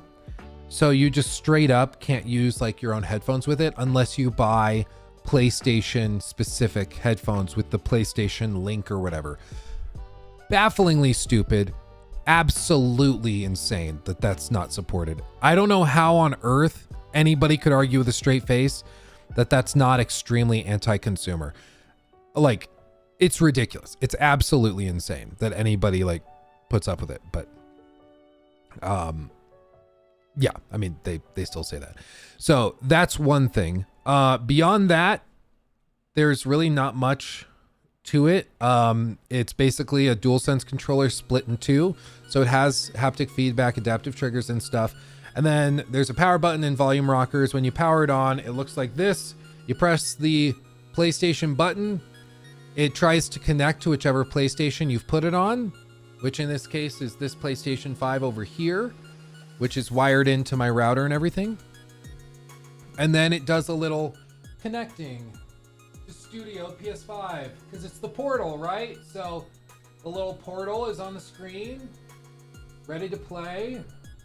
Hit X, you tap it, and then voila, Final Fantasy 16, and you're actually in the game, just like that, streaming. A couple more insane things. I brought this with me on a trip recently. You guys know I was traveling like over Christmas. This thing does not have a built-in browser, which is something we talked about on stream before, meaning you can't log into like a Wi-Fi that requires you to acknowledge terms and conditions. So if you go to a hotel, you can't log into the hotel Wi-Fi with this. You just can't. Because this thing doesn't have streaming through PlayStation Now, or Plus, or Cloud, or whatever it's called now. It only streams from your home console. Now, when this does work, and you can connect, so like when I was visiting my family, I tried it on their Wi-Fi a state over. So they live a state away. And I was able to stream from this PlayStation 5 in the studio to this over their Wi-Fi. And it actually worked really well. I was very impressed. It had a couple of stuttery moments and like a couple moments. But for a third-person game like Red Dead 2, which is what I was testing on it, it ran surprisingly well.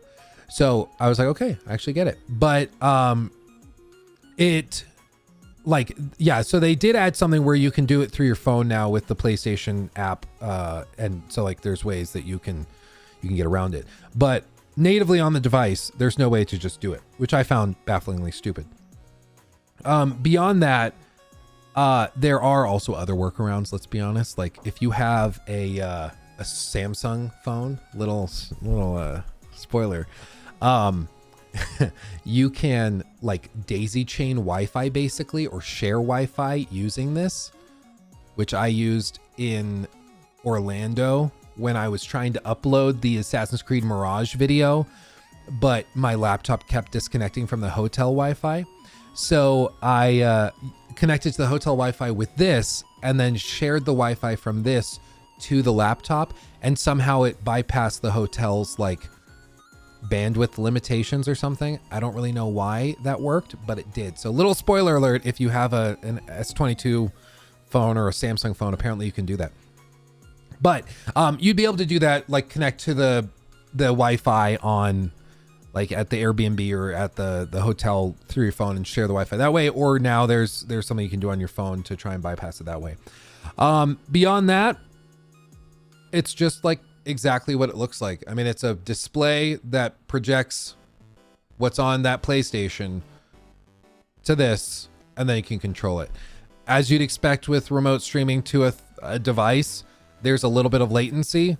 There's a little bit of like slight delay. If you're playing third person games, it's really not that bad. Like The Last of Us or God of War or something, it's not bad. But if you're playing pretty much anything, probably first person shooters, anything with like really quick reaction times, it's not going to work very well. I did try it with a Wi-Fi hot or a mobile hotspot off my phone as well. So we were like in the airport waiting for our flight, and I was like, oh, I'll try it here. So I pulled out my phone, created a mobile hotspot, and I tried connecting this to the mobile hotspot, and it worked pretty well. There were a couple of hitches here and there. The delay and the latency seemed way worse. Wait up. What up, Yokes? Good to see you, my friend. 25 months, Jesus Christ. 25 months of support on Twitch. That is madness. But yeah, so it worked okay over mobile hotspot. But if you're in the States, you need to make sure you have like the unlimited data, and you need the extra premium plan through like Verizon, which doesn't throttle you once you start streaming a lot of data, because this thing will eat up any data cap super quickly. But beyond that, it's more impressive than I thought. The video compression is actually very good. So it's not super like checkered or pixelated. I've never seen that. It seems like it'll drop frames before it gets really pixelated. 60 FPS gameplay on it, I don't think is very viable. It's really stuttery and it's not very good. Even in the same house, like playing this upstairs, like in bed or something, trying to play it at 60 frames, it's really stuttery and it throws me off. But 30 FPS gameplay works like a dream. So my stance, and the other thing, tapping the touchpad controls is really, really clunky. You have to tap this, but one tap doesn't actually activate it because they want to have the protection from like accidental touches, I guess. So you have to like quickly double tap it to do that. And it just doesn't work very well. I don't know why it works that way, but it does. And then when you're done with it, you just hit disconnect, put PS5 into rest mode, tap it, and then the portal closes and it's back to its own thing. Battery life, as far as I've seen, is actually pretty good. I haven't gotten it down to the point where it's died even while traveling, so that's cool. No cloud gaming was very surprising as well. That seemed like a big oversight. Because PlayStation has cloud gaming already. They have that. So the fact that you can't stream from that just seemed surprising. But yeah, all told, it's not as bad as I thought it would be, but I still think it's insane that somebody would pay $200 for it. Especially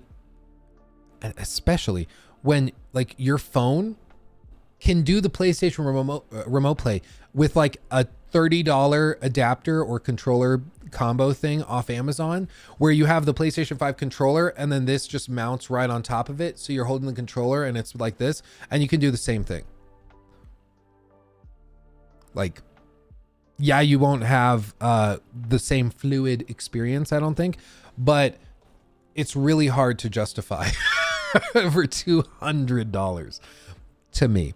And you guys know me. I love spending money frivolously. It's one of my passions, okay? It's one of my passions. But man. So, I don't actually remember if he said that I could use his name.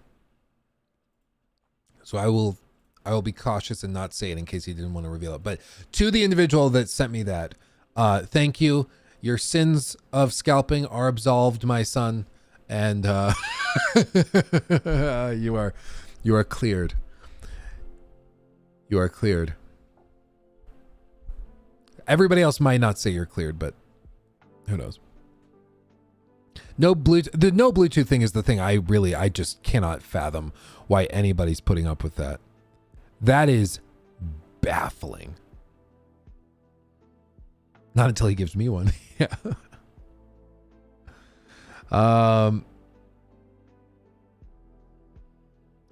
Please don't do side quests for Final Fantasy 16. Okay.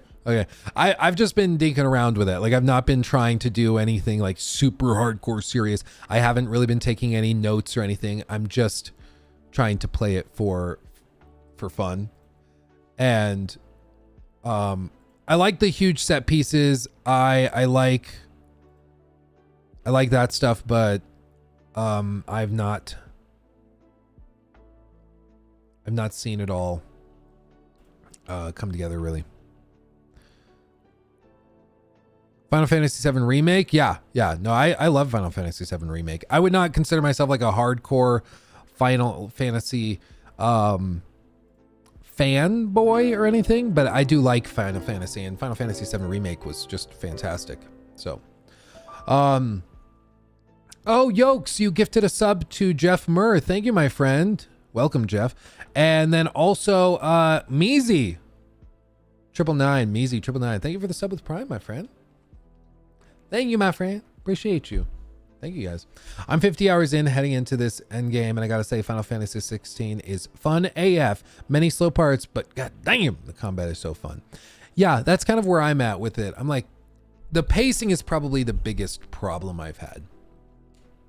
Because it'll go from like epic craziness to mind-meltingly boring sequence of like, oh my god, can you eat like I get that after the roller coaster goes down, you want to have a couple of low moments to make that high all the higher, if that makes sense. But my God, do we have to do it like crazy peak and then it goes to an absolute stop? Like, it's really like whiplash, you know? So I think the pace is the biggest problem it has personally. Bro got me while I'm painting Warhammer minis. But yeah. Oh, good, my friend. I have so much building and painting to do. It's not even funny. I need to just not think about it. Because I just got these in. So I got my Necron Codex, Booyakasha, and then 2 combat patrols. And so there's a lot of building to do. So I feel ya.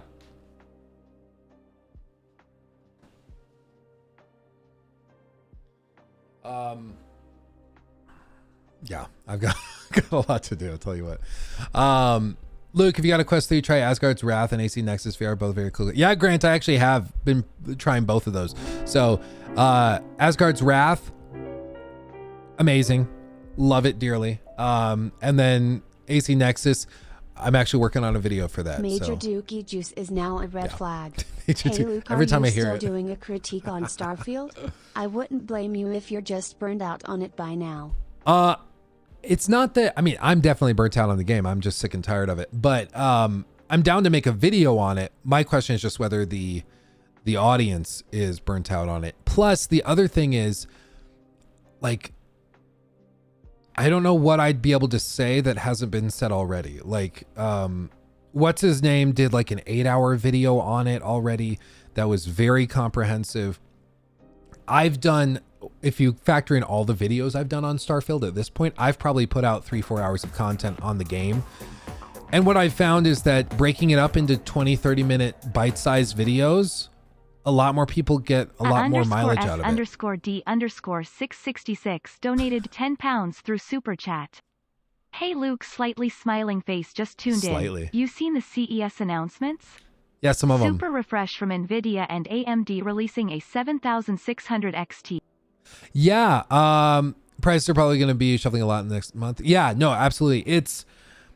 I think I'm really hopeful that CES, there's a lot of cool stuff showing off. I think the announcements for the new GPUs are really cool. I'm waiting for the 50 series, which is probably still like a year and a half, 2 years out, but I'm hopeful for that stuff. I'm really hopeful tonight Sony reveals the PS5 Pro. I think that would be awesome. They also revealed that they have a bunch of like clear display TVs that are going to be coming out. And the reason I'm interested in that is not actually for the reason you might think. I don't want to mount it on the wall. For those like flat, hold on, let me close. Come on. What's it doing? Okay. Let me see.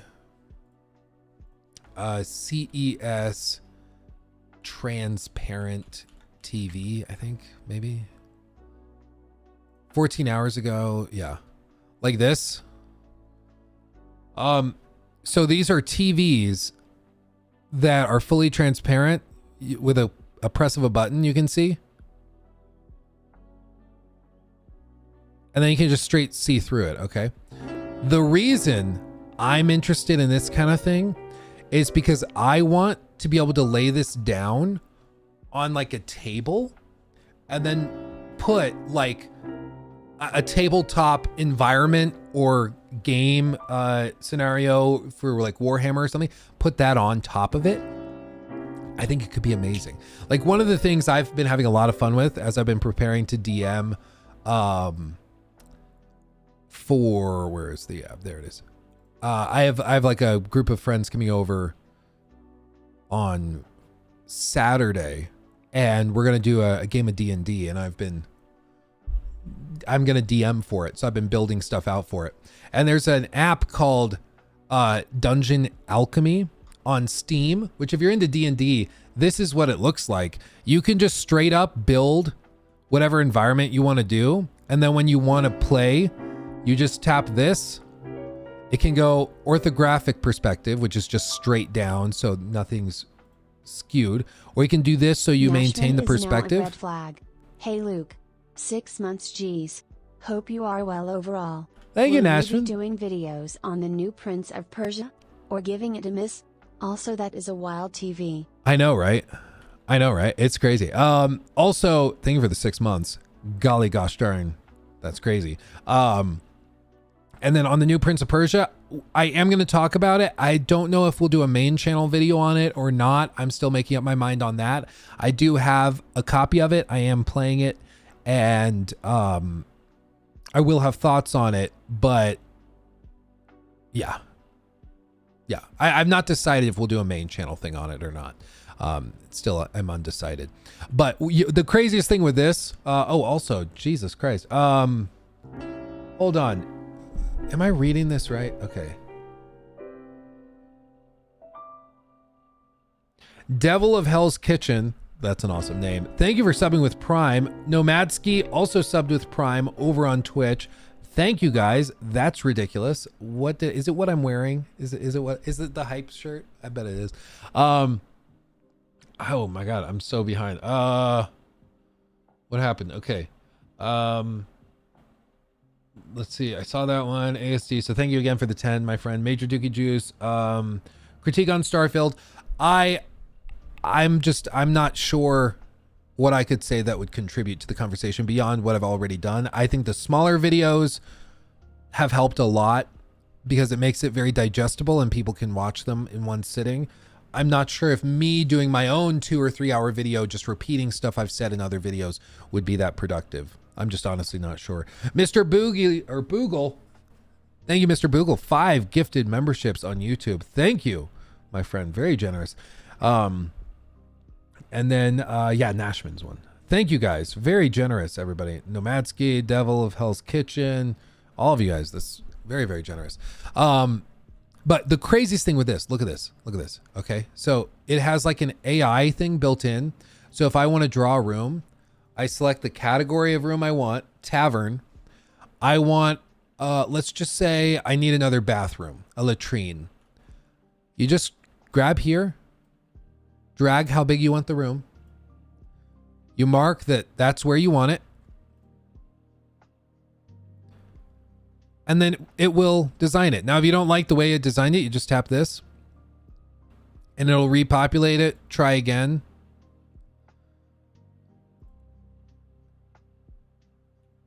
And just redo it.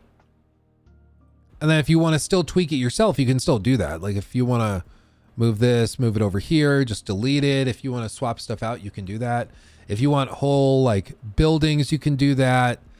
Like if I just want to have, I don't know where to even put this. I can't put it anywhere, but you can put stuff in here, scale it however you want. There's tons of stuff in here that you can tweak. If you want to paint with different objects, like if I want a bunch of broken pottery, I can just select this with a brush and just paint on broken pottery everywhere. Isn't that ridiculous? I think that's ridiculous. It's crazy. It's crazy. And while you're playing D&D, the other cool thing, so if you place a token, so if you place a player character here, while you're playing the game, let's just say like you're playing and maybe you can also go in Hero Forge. It can tie in your Hero Forge minis that you design so you can put them in the game for real. But if you want to just tap this guy and go perspective, you can actually go in and show the players what it looks like from the player's perspective.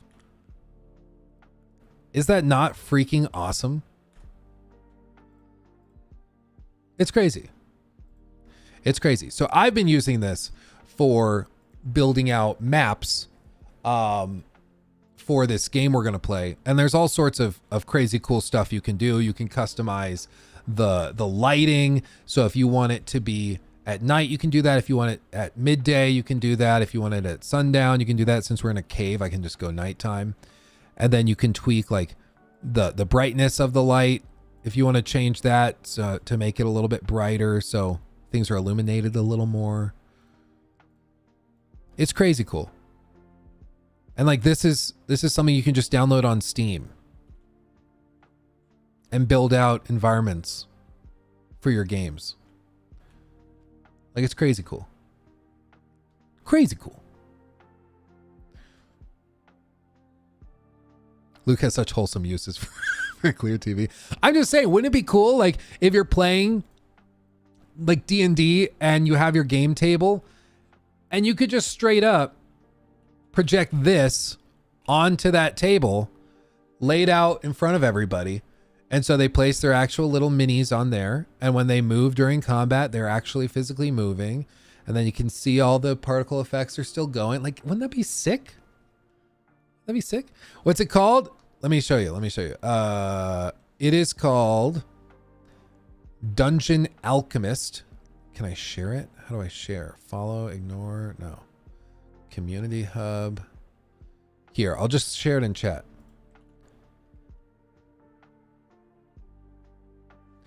Dungeon Alchemist. It's a fantastic.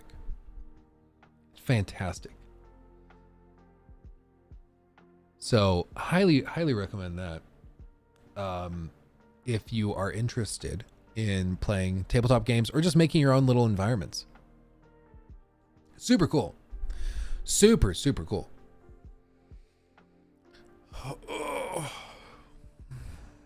Thank you for sharing. Yeah, no problem.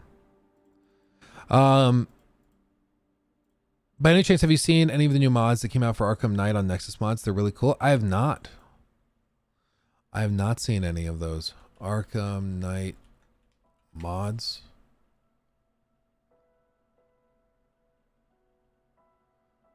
Modded suits. Oh yeah, there's a lot.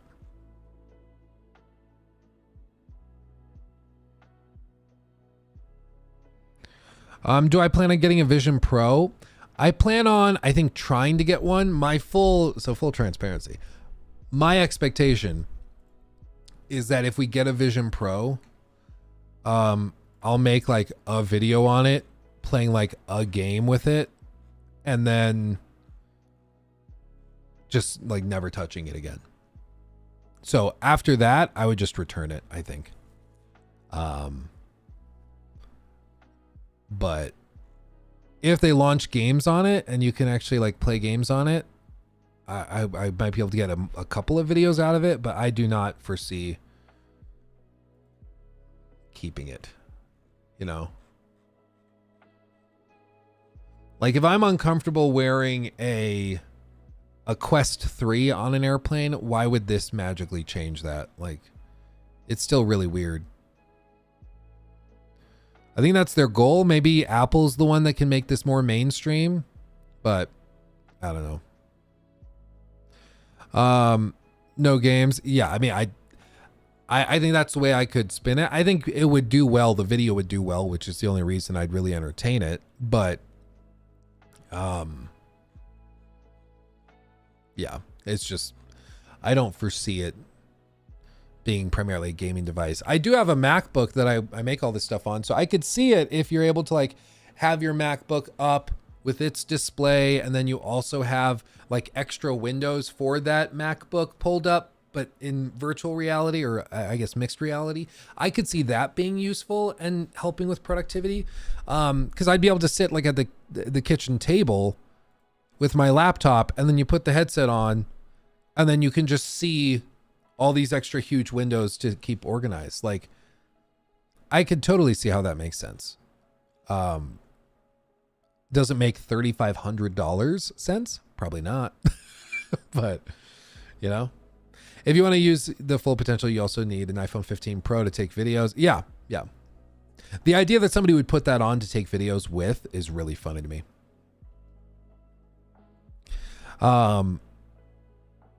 Once glasses can do this, I'll buy into it, but I'm not wearing dust goggle things for the same application. Yeah, that's the big question, is just how does this do anything that your phone can't do that much more productively?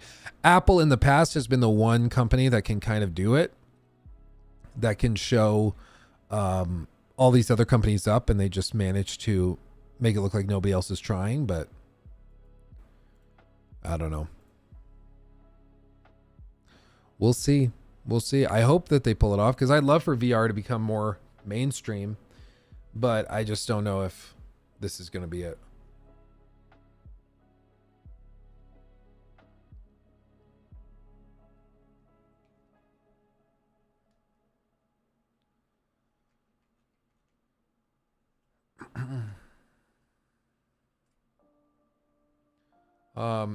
Nick Tech made a video saying he's scared that Nvidia's already fudging numbers on the new cards. MetaQuest 3 seems like the best VR you can get. It is very, very good. It is very good. My biggest frustration with it is that during the pass through, it's still super grainy. One of the things that they don't really talk about during the Apple thing, and then we'll get back to gaming, I promise. One of the things they don't really talk about during the Apple, all these clips, like they show him sitting in a kind of dark room, putting the goggles on, and then everything is still crystal clear once he's put it on. Like this, she's sitting in the dark with it. The thing with these devices though, the Quest 3, and if you own one, you know what I'm talking about. In any sort of dark space, the ISO has to be cranked on the little cameras for the pass through. So it gets super fuzzy and grainy when the room is dark. When it's fully lit and it's crazy bright in the room, it's better. It's able to track more accurately and the pass through is better. It's still not great, but it's better. But I want to know if you can actually sit in a dark room like that and still have a good experience with the pass through. I know it's Apple cameras, like it's a very high value device, and you know it's $3,500 versus $500, but still, does wearing glasses get in the way? You have to buy specific Zeiss lenses. So apparently there's some people are saying that to pick this up, you'll have to go to the Apple store closest to you and pick it up there because they have to size it for you, and then they're going to have to put lenses on if you need the Zeiss whatever glasses to or Zeiss lenses to correct for whatever your vision problems are. So you won't be able to wear glasses while wearing this, but they have lenses you can put in to make it so it works with your vision.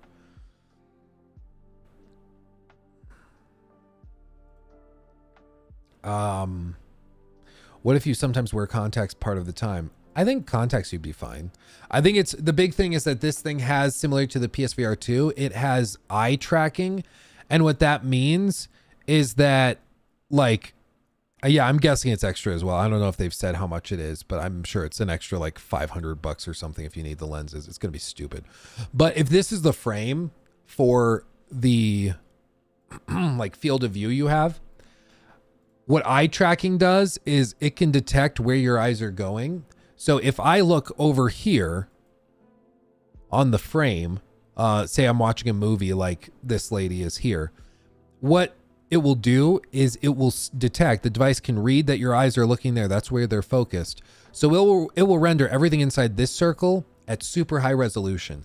And then it'll render everything around it at like quarter or half resolution. Since it's out of your focus area, it doesn't need to be rendered super high resolution because it's going to be blurry and not focused on by your eyes.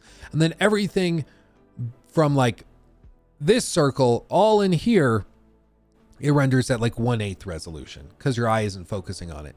And as you refocus, this will move around as well.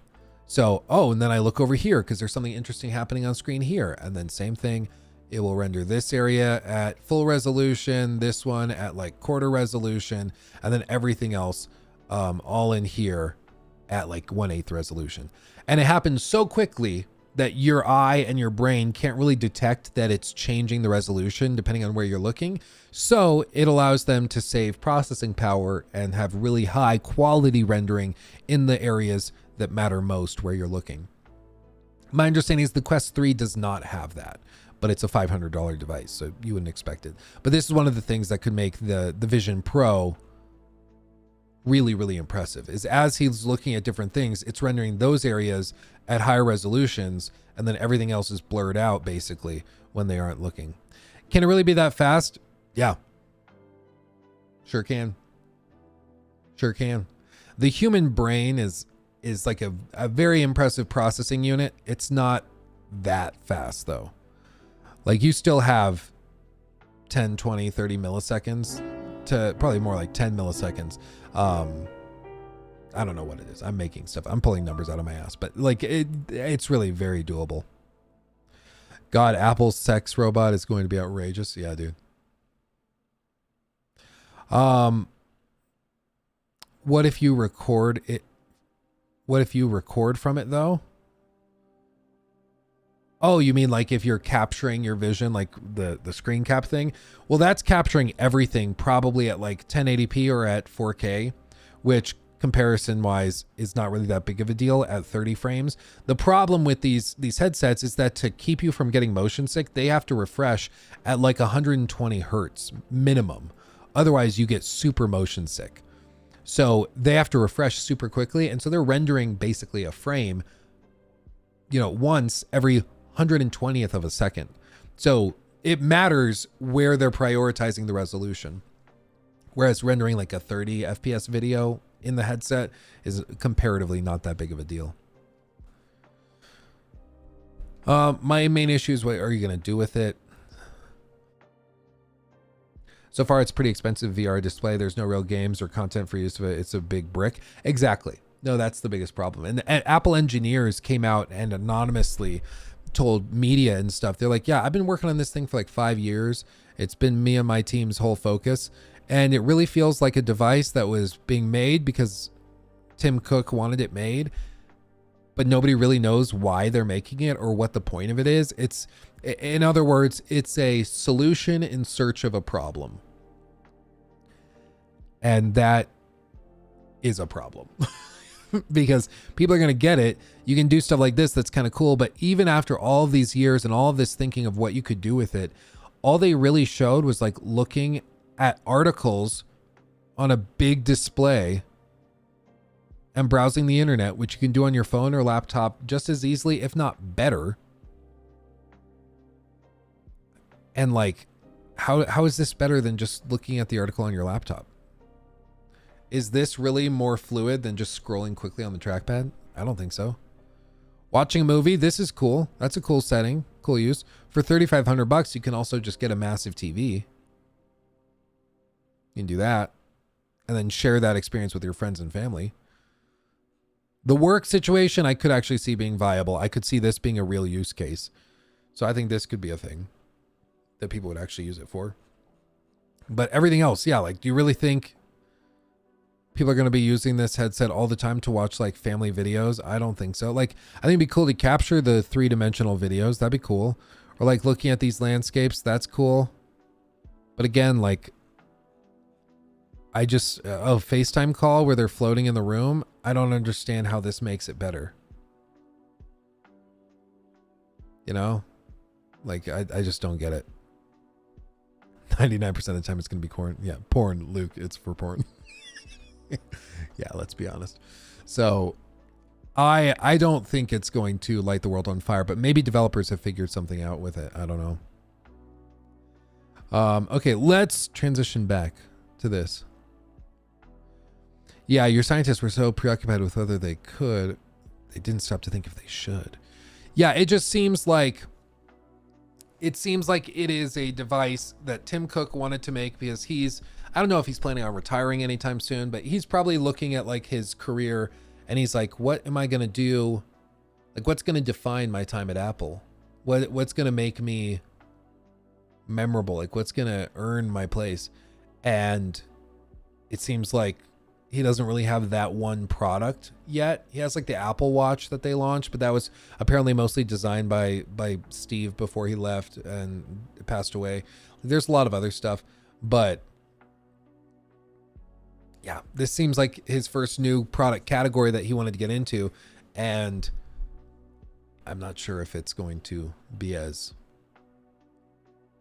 amazing, you know. Anyway. Thank you also, JW Gaming. Thank you, my friend. Is there a local Discord? Yeah, if you do ! Discord in the chat, it should pull and post a link for a Discord group there.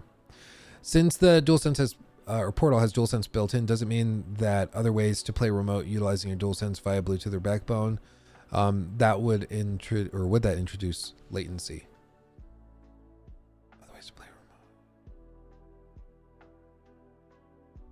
remote. Do you mean like, could they add a sort of DualSense haptic feedback thing to the backbone device? I think they could. I think it would just make it really, really expensive. I think. I guess I'm not sure what the question is. Yeah, he's raised the value of the company to $3 trillion. What more could he want? That is a fantastic question. That is a very good point. He's kind of done it. Like he's good. He's kind of done it. Okay, let's see this. Apparently, so NVIDIA just dropped the RTX 40 Super stuff, and Nick Tech is saying that what stood out to me the most is that NVIDIA was trying to pass these GPUs off as a huge upgrade compared to the 30 series. But as I was looking through their benchmarks, I saw NVIDIA was still using FrameGen to try and make their new GPUs look better by comparison. So the frame generation thing apparently is boosting these numbers, so it's not actually as good as it looks. Announcing the Super Series. Let's take a look. This is the RTX 4080 Super. Damn, boy, For she gamers, thick. it can power fully ray-traced games at 4K. It is 1.4x faster than the RTX 3080 Ti without FrameGen in the most That's really not that much better. graphically intensive games. DLSS frame generation delivers an extra performance boost, making the 4080 Super twice as fast as a 3080 Ti. It is 1.4x faster than the RTX 3080 Ti without FrameGen.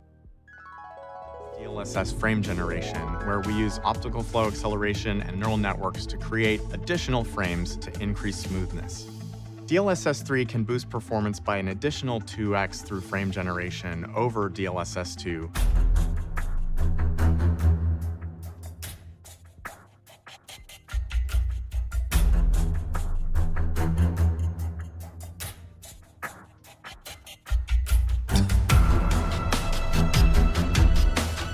It is 1.4x faster than the RTX 3080 Ti without FrameGen.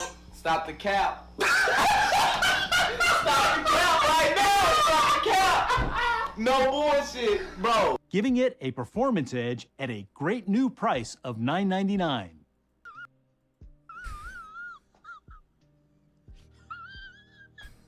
So yeah.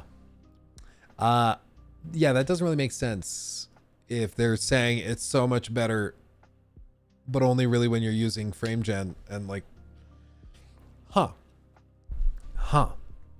Yeah, it seems like a little bit of BS, I'll tell you what. But this is what happens when they lock, because FrameGen is only for 40 series, right? I don't think FrameGen works on 30 series, does it?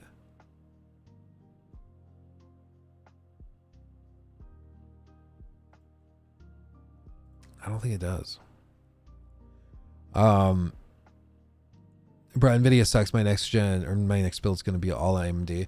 The nice thing though is that NVIDIA has a lot of great relationships with devs, so a lot of those exclusive perks are going to, like, you know, basically NVIDIA pays a lot of money for exclusive feature sets and stuff, and they have for a long time. So yeah, no FrameGen on the 30s.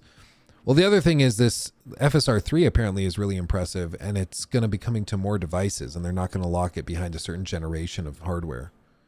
Ada introduces DLSS 3, a new AI that generates entirely new frames rather than just pixels.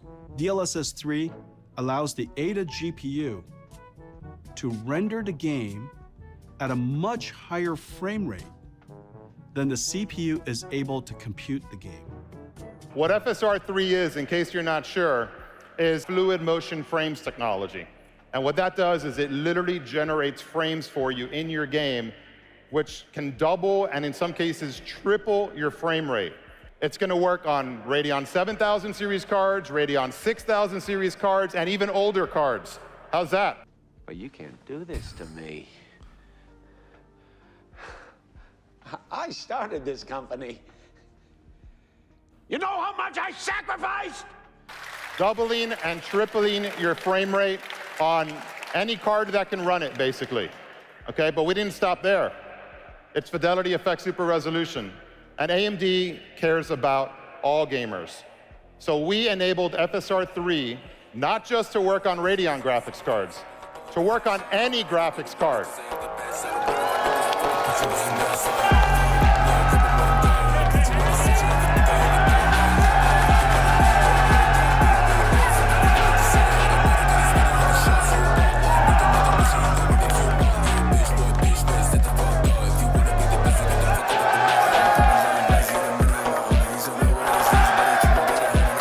Where did he find this clip? Everybody should get the benefit of frame generation of fluid motion frames. It shouldn't be reserved just for the small select few of people that can buy the latest generation graphics card. That's not right for gamers.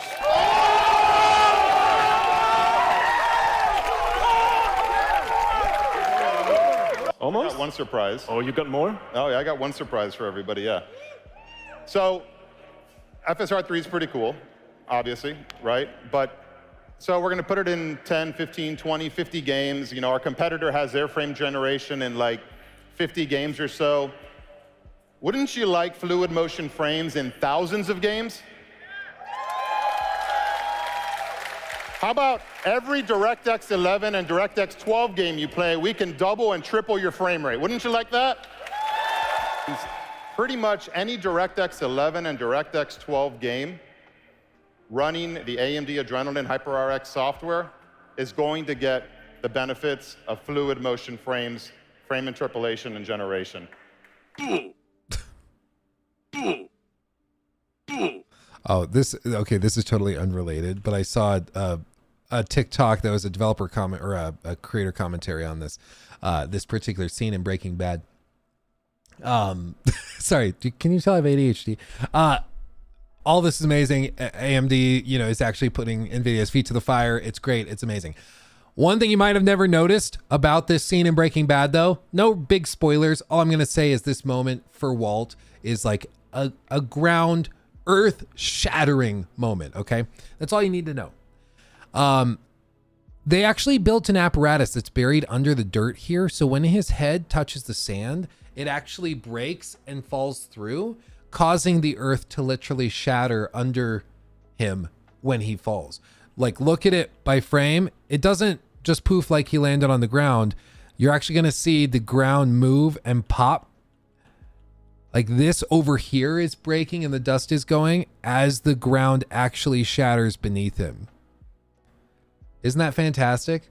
It was a tiny, tiny piece of editorial or of direction that they decided on when filming this scene. But man, it works so well. And it's a little touch a lot of people have never noticed. Little Breaking Bad trivia bit for you right there. I don't know. It's a total toss up. Forza for me personally. It's a total toss up. Both are so amazing. Let's see. Visually speaking, DLSS is better than XESS, better than FSR when it comes to upscaling. Apparently FSR 3 is very, very good. Apparently. And apparently, but why? Because it's cool, Clune. That's why. Because it's cool. In what way is it realistic? It's not. It's art. Art is not realistic at all. You notice in all these movies, people just start sobbing all the time for no reason. Is that realistic? No. No. Most people, like, when they feel sad, they just kind of keep it tied down.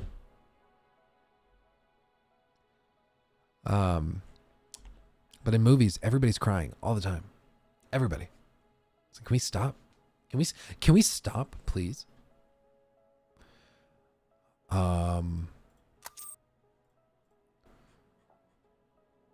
Okay. Art is realistic. Look at Starfield. Exactly. That's my secret. Jesse, I'm always sad. Jesse. You should know that, Jesse.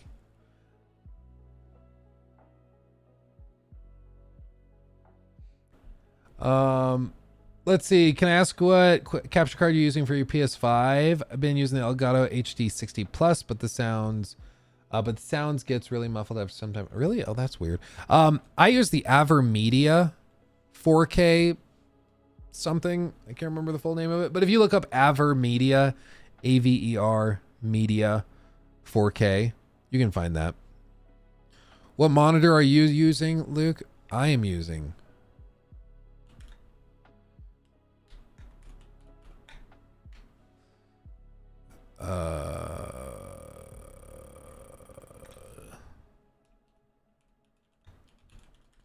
I forget the model number. This thing.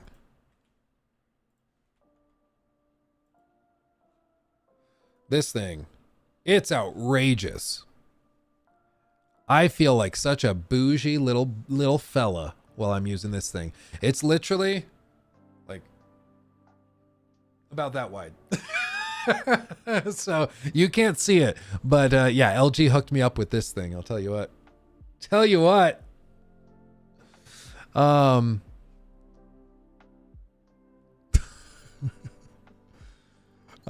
you do a Jesse Pinkman impression? I will, but unannounced. I'll just randomly do it. Yeah. Bitch.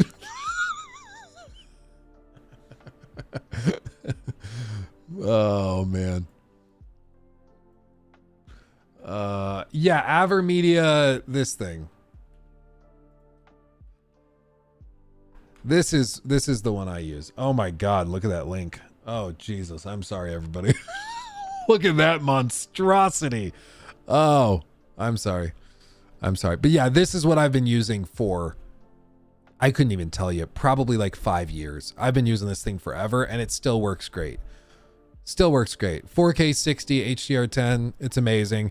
I tried using the Elgato one. I had tons of problems with it. This thing just works.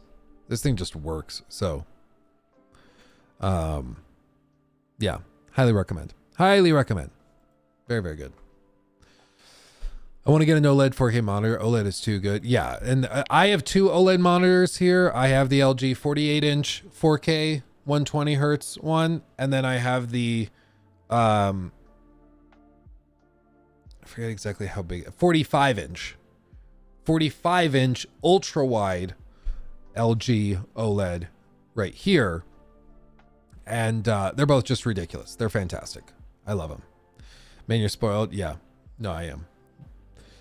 No doubt about it. LG hooked me up, and we've done 2 integrations with them, and they just spoil me. They're the official display partner of Luke Stevens, and I can't recommend them enough. I mean, seriously, they are outrageously good. I just love these monitors. I'll tell you what. I think it's Saul personally.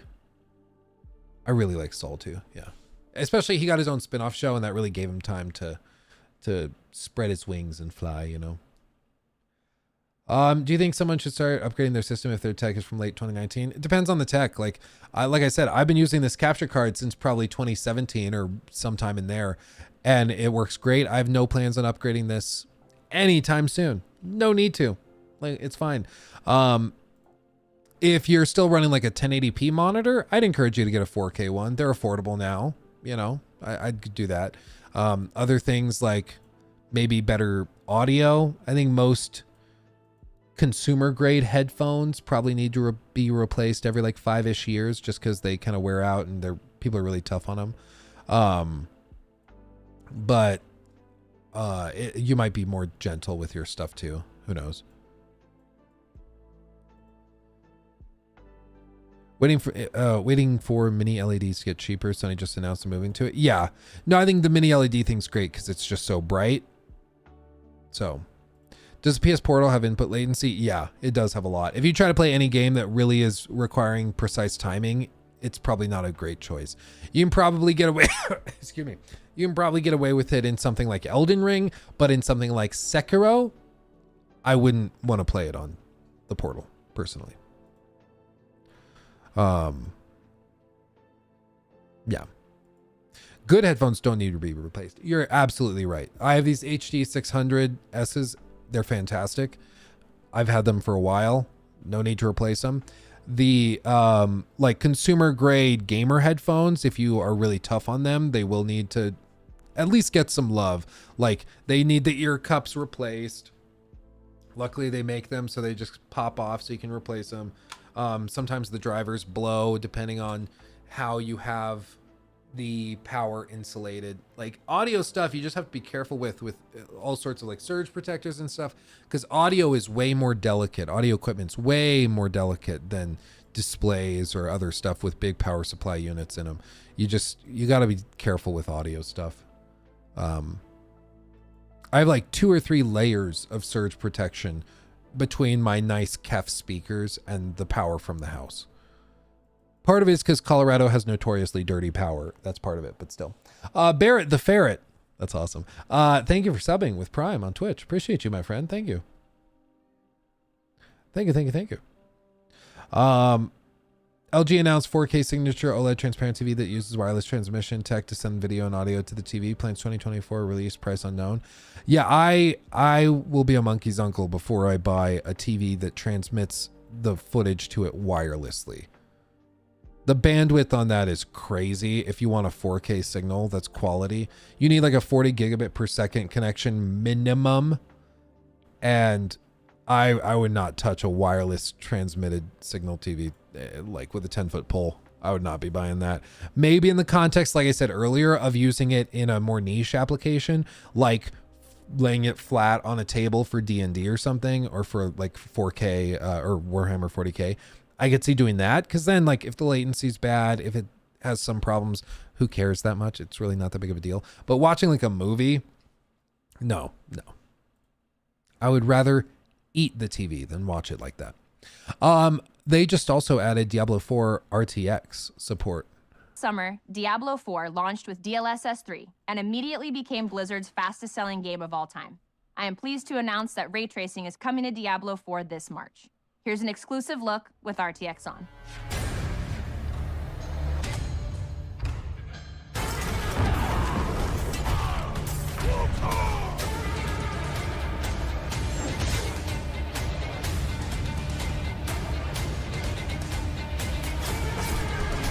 The game already looks really good.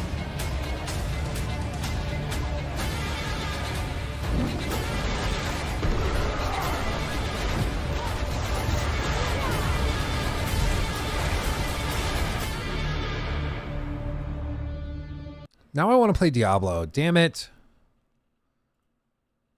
This is the danger with watching these videos, is I'm like, okay, now I want to play that. It's dangerous, dude. It's a dangerous game to play.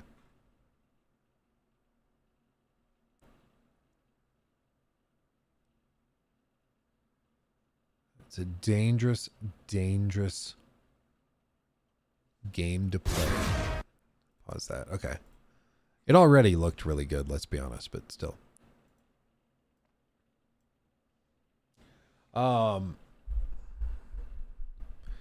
Let's see. Do you think Sony will make PS Vita 2 alongside the launch of the PS5 Pro? I think if they were going to do that, it would have leaked by now. And as far as I'm aware, there's been no leaks for any sort of Sony handheld besides the Portal.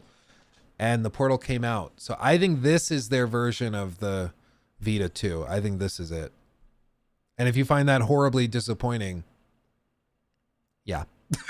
It's about right. Yep. So I don't think it's coming. I don't think so. I would love it to come, but I don't think it's coming. Let's see. Does anyone even notice RT in a top-down game? I mean, I think so. In a top-down game, probably even more, because the whole thing with ray traced reflections is that you can see the underside of things that you wouldn't be able to see otherwise with like screen space reflections or box maps or something like that. So it's probably most noticeable when the camera's top down, I think. especially if you're walking and running through puddles and pools of blood and stuff like that. I think you absolutely could see it. Do you have any recommendations for 4K monitors? My preference, shocker, is LG. They just have really solid software. They're easy to use. The color accuracy is top notch. And they also have a really large array of different models to choose from. So my suggestions, LG. Granted, I'm biased, very biased, because I only am using LG monitors, but that's because I've tried a lot of them and these are my favorite. So that's that, you know. Shrivastava is now a red flag. Hey Luke, are you more or less excited about Star Wars Outlaws after having played Avatar, considering both have Massive as the developer? Kush, fantastic question. I actually have this pulled up because we're going to do a whole segment here in just a minute where we're going to dig into all of that. So just you wait. We're going to dig into all of it. All the nitty-gritty good stuff about Star Wars Outlaws, and I'm going to share my full thoughts. So just you wait, just a minute. Let's see, what else was there? But doesn't Sony want money? I think for Sony, it's that if they were to do a PS Vita, they'd have to figure out how the hell to get their studios to produce versions of their games supported by that device or independent, like dedicated games for it. And they can barely get games out as is. So like everything's been delayed. There's barely anything on the release horizon for this year. There's just really not much. So seemingly they've just spent years building out a live service portfolio that has totally flopped and burned. And now they're starting to cancel stuff, walk it back. They're transitioning studios. They were having to do live service stuff out of live service stuff. The only real holdout right now are Guerrilla Games, because they've been working on this Horizon online game for the last, I mean, pretty much since, well, they've been doing pre-production for years and years, but they've been in full production since the Forgotten West, or Forbidden West rather, launched. So that game's going to come out and we'll see how that goes. Could be interesting, but I don't know.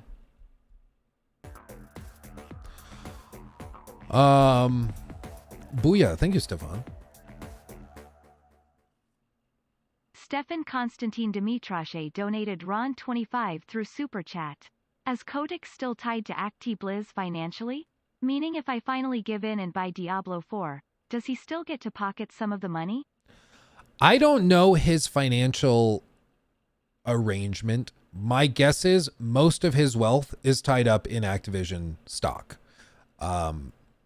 That's just how it works. When you're an executive for X company, you're paid primarily through stock options and stock package compensation. So I would guess most of his wealth is still in there. It's possible that he sold all of his shares and he's instead bought a ton of like real estate, stuff that's way safer, and he's now just going to retire on his yacht and he's doing that. That's possible. But I would guess, especially given his position, he probably feels pretty confident in all that. I don't know if the acquisition of Activision into Xbox was like, if he was compensated with partially like some Xbox or Microsoft stock rather. I don't know if he was compensated that way. But when the deal went through, Microsoft paid cash for every share of stock that was outstanding. So if he held, say, 1 million shares of stock, they bought the 1 million shares of stock off of him. So he might own Microsoft shares now. In fact, he probably does. Most investors do. But like, are you not going to engage with any Xbox stuff because he might potentially benefit from Xbox doing better? Like, probably not. So I would think you're in the clear, at least as much in the clear as you could possibly be. Because if you're like, I'm not going to do anything with Microsoft because he owns potentially some Microsoft stock. It's like, okay, well, but he also will benefit if the US dollar is strong. So are you going to stop using the US dollar? Like, at some point you have to be like, okay, no, I think he's separated far enough, you know? So I think you're in the clear. And his benefit is now far enough away that it probably doesn't matter that much. Am I the only one waiting for him to open the protein looking drink? Yeah. Premier. The premier choice. He probably owns some portion of stocks in every major company. Well, the thing is, like, the safest investment you can make, according to okay, maybe not the safest. The most reliable investment is to just bet basically on. Mr. Moo is now a red flag. Mr. Moo. Hey, Luke finally finished Baldur's Gate 3. Booyah. Started a new playthrough as the Dark Urge, and my god, it's like playing a new game. Yeah. Also, Monk is so fun. Smiley face. Yeah, Monk's just going around slapping people. Ooh, baby, it's fun. Yeah, it's let's see, is this it? Yeah. So it is very, very good. I'm glad you're having fun. And yeah, you're right. When you go from like a happy, good playthrough and then you go like Dark Urge and you just embrace the urge, it's amazing. It's great. Open it very slowly. You guys are crazy. Look at this. Yeah. Anyway. You dirty dogs. You dirty dogs. Jesus. But yeah, he probably owns shares of every major stock. Yeah, like the S&P 500 is probably the most reliable investment. And you can see that like that thing is built up. It's basically a weighted collection of the top 500 stocks in the market at any given time. So it's constantly rebalanced accordingly. But like it holds Apple, Microsoft, Amazon, Nvidia, Alphabet, Meta, Alphabet C, Tesla, Berkshire, and JP Morgan Chase, and a bunch of others. And then it has holdings in each of these categories: consumer staples, energy, real estate, materials, utilities, industrials, communication services, discretionary consumer spending, items, healthcare, like all this stuff. So if you buy a share of the S&P 500, you just passively basically invested in all of this stuff. Granted, in very small portions, but you did invest in it because the holder or the S&P 500 holds all of that stuff. So, yeah.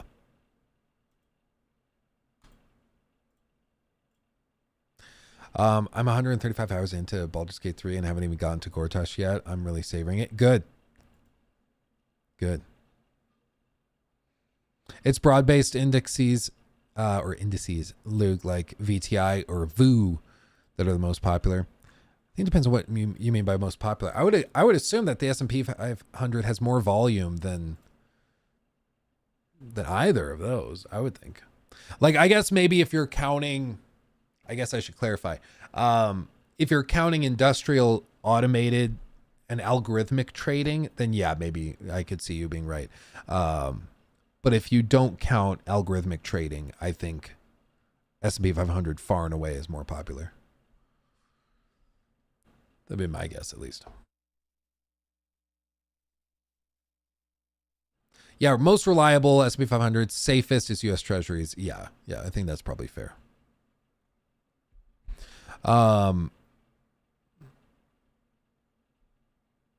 Yeah. It's also, the S&P 500 is largely idiot proof. Like, as long as you don't mess with it, if you just buy shares of the S&P 500 every month, like it's just a habit. And that's all you do. You just set it up to automatically do it through your trading platform. You will end up with a lot more money in 20 years than if you were to put it into a savings account or something else. The problem is people screw around with it. People try to like, actually, I thought of investing in crypto and I think I could make more money if I bought Ethereum or Boob Coin. And it's like, bro, stop. Did you see what happened with Boogie? Like, what are you doing? What are you doing, man? Yeah, still holding on to Toys R Us to the moon. Yeah, Dogecoin to the moon.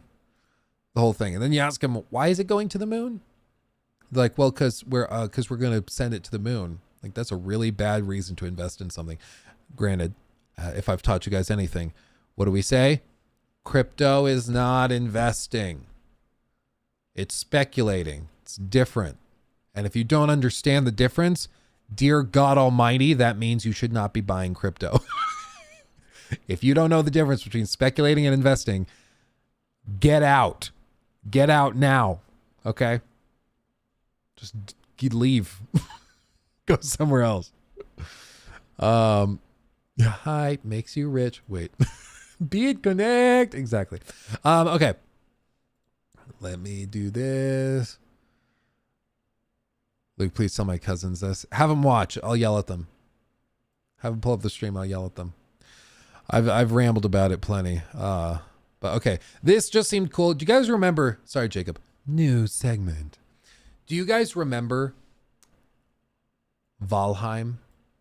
It like blew up out of nowhere. I think during COVID, wasn't it? Just blew up everywhere. And super, super popular.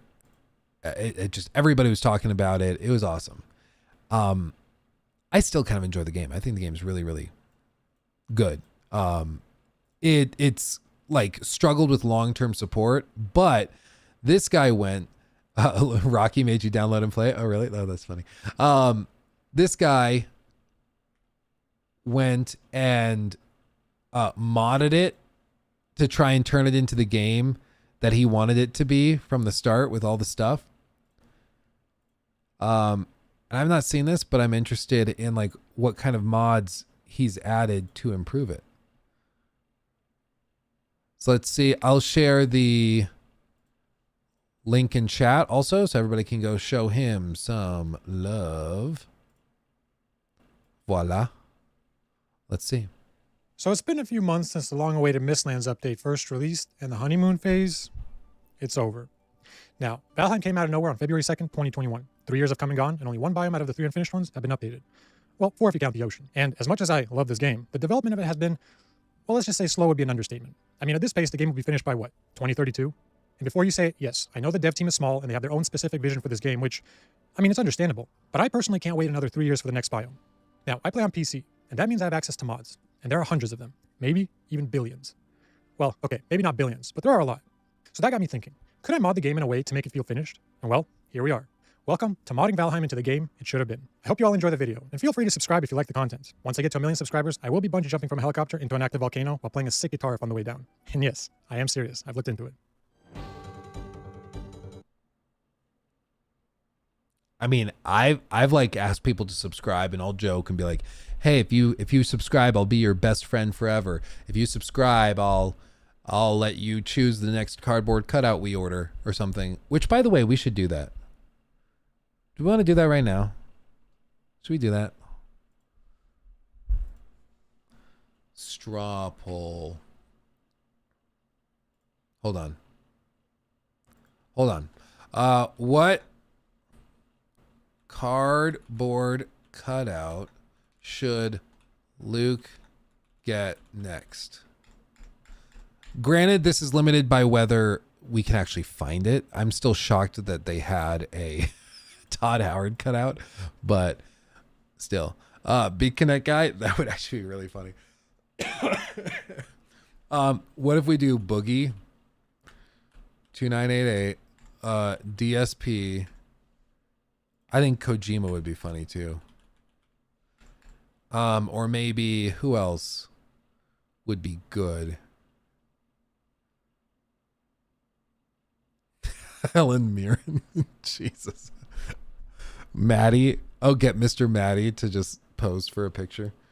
Oh, Phil Spencer could be funny.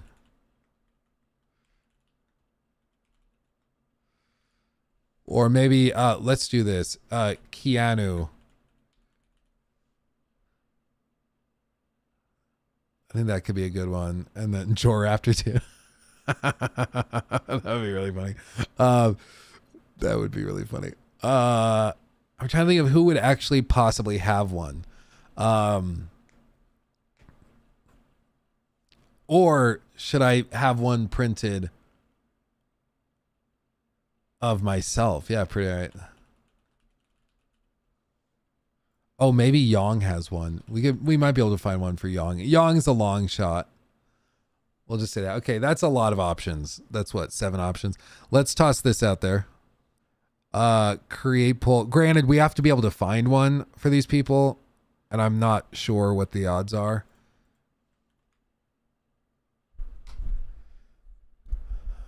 Okay. Let's see what we got. I want to know. Everybody vote. Everybody vote.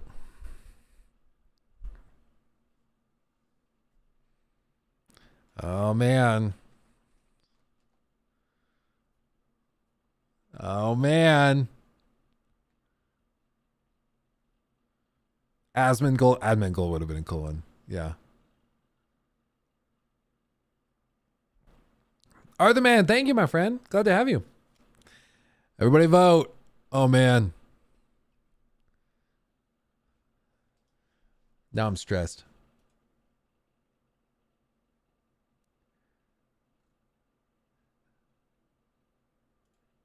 Where did I put that playlist for music?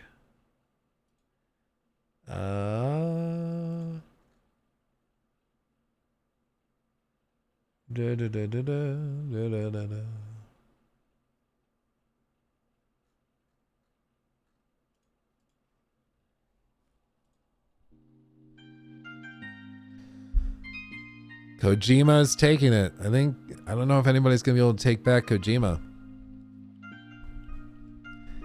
Okay, you guys keep voting. I'm gonna see if there's even a thing. Hideo Kojima cardboard cutout. Other people have searched it.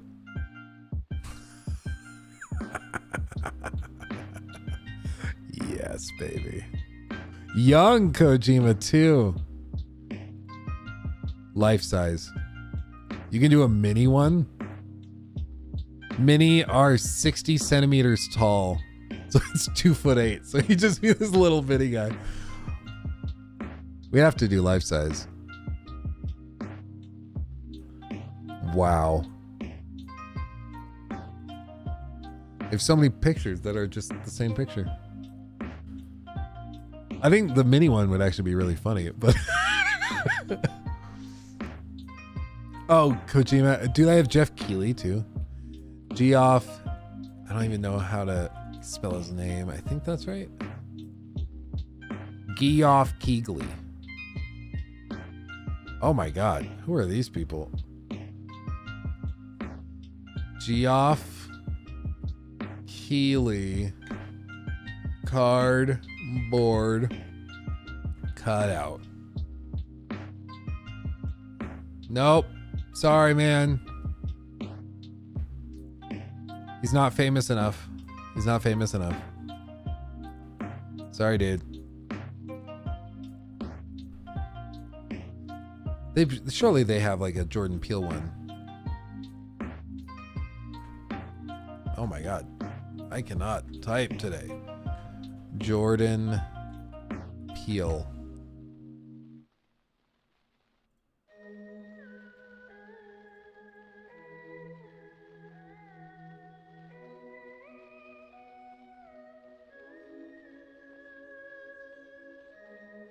Yeah, I think that's the one. Big old Jordan Peele one.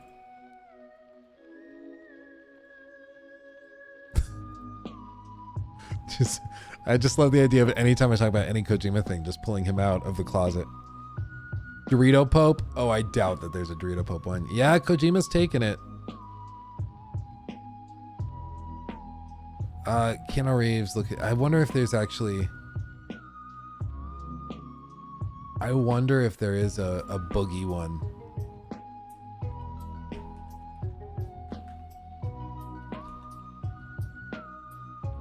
I mean, he's a big YouTuber.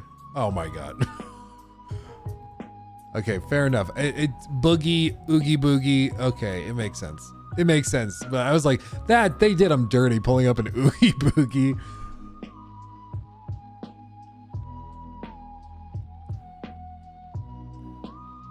Yeah.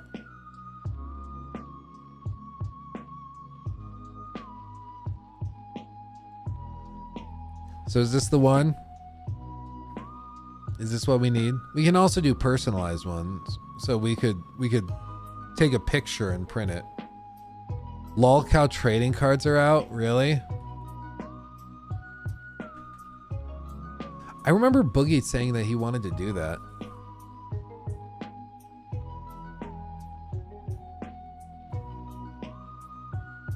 Sons of Acronia. In stock and available now. We're starting 2024 off with a true WTF. Our WTF series is all about asking what if lolcows were different. Well, it's time to answer that question. We start with the WTF series with the one and only Super Movie Bob.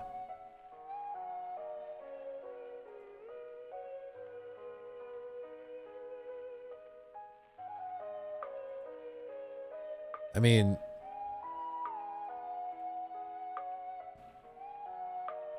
Barbecue Cobes, Smokey MC, C-Rex. It's fun. I don't know if they have an actual game built, but that's kind of fun. That's kind of fun. Yeah, it's funny. I was gonna say, like, with these guys, they'll do these kinds of things, and normally you could expect somebody to like sue them. Like if you did that with a celebrity, they would just sue you, and but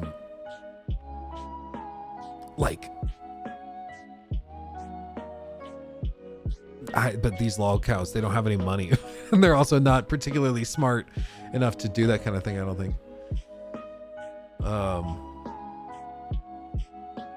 So it's kind of like the ultimate get out of jail free card for it.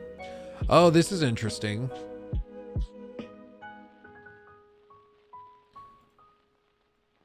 Look at this. In today's game file, sorry, Jacob, new segment. In today's game file, what I've heard about Xbox bringing Sea of Thieves to PlayStation, a new key news strat about gaming layoffs in 22, and Netflix tells me they're not developing new interactive shows, but past projects will influence its games. They've looked into launching its hit Xbox and PC multiplayer pirate game Sea of Thieves on PlayStation. A source familiar with plans tells GameFile. While Microsoft has released some of its first-party published games on rival platforms before, this would be the first time the company puts one of its marquee games directly to its most notable competitor. Interesting.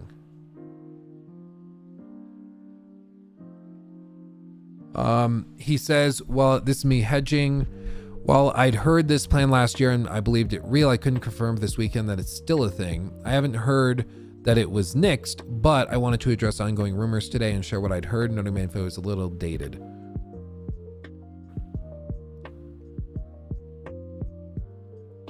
Interesting.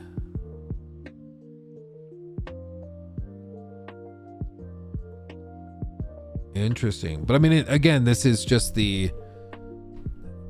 the whole thing with the new strategy, is that it's not about having the most dominant single platform for games. It's about selling software. And that's exactly what they're doing. Didn't they bring Minecraft to PS4? Yeah, I think so. Oh yeah, I did see that. It's happening. I did see that. Hold on. I can pull it up. It's happening. Yeah, for those of you that missed it, here, I bookmark all bookmarks.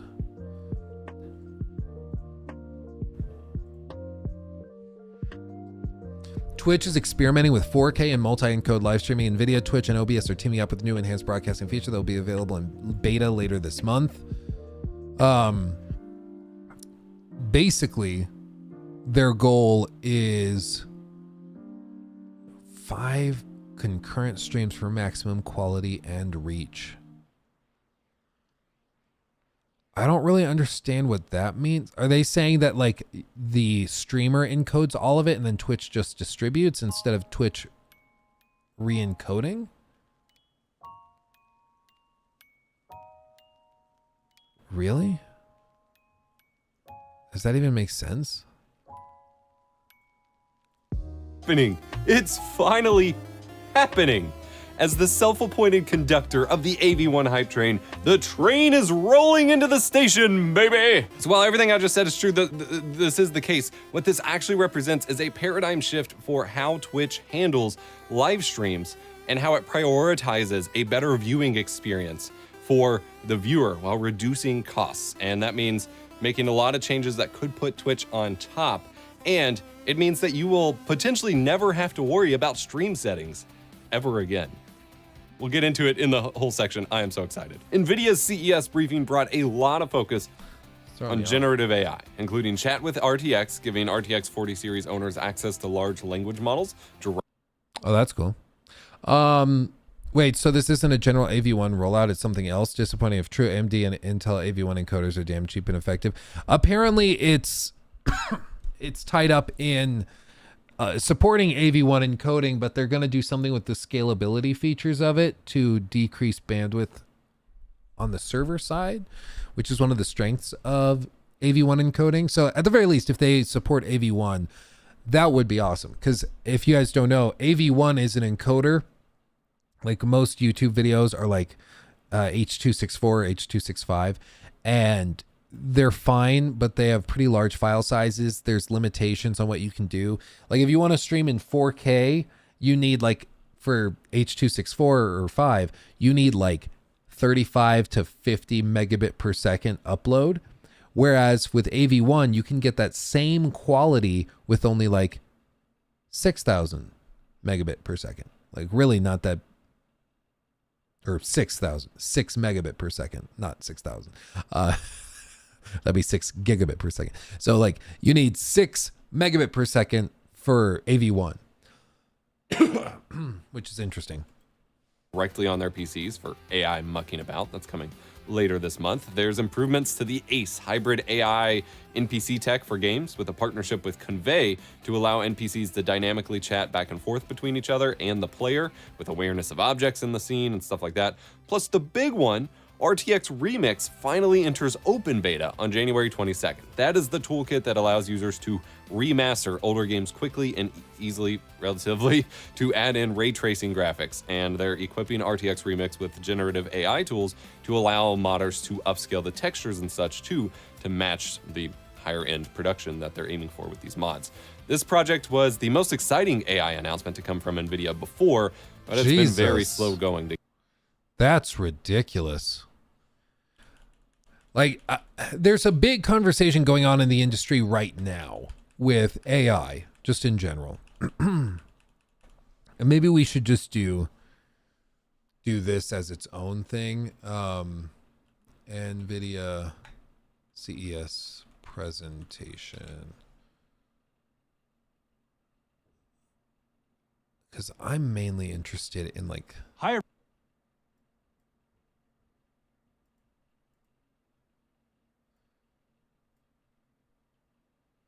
Hybrid AI. On your PC to run latency-sensitive applications. NVIDIA Content Cloud, already cloud and PC.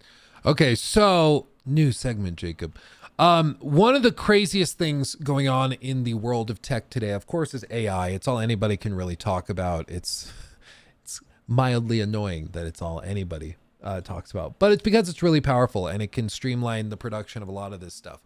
But there's a huge scandal going on right now where basically there's an ethical concern with a lot of the AI tools that are being used by some various companies.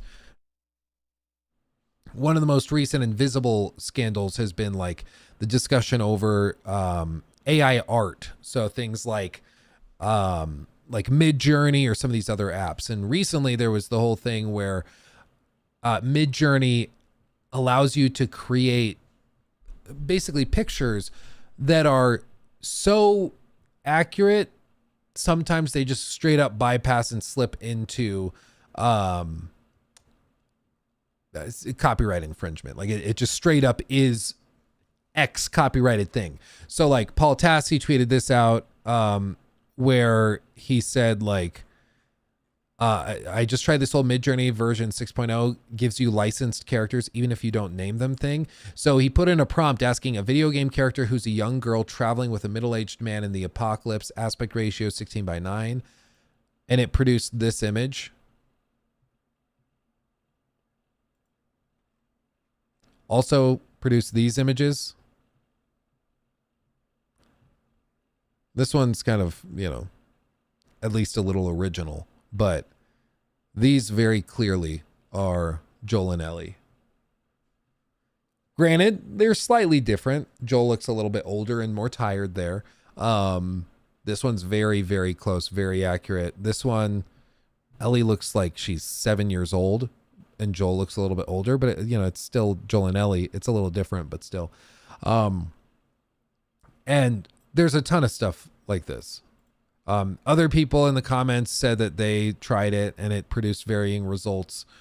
This person tried it. It was a little bit different. So maybe the mileage is different for various people, but at the very least, there is a lot of, the reason this is an ethical debate is because these algorithms are trained using copyrighted materials.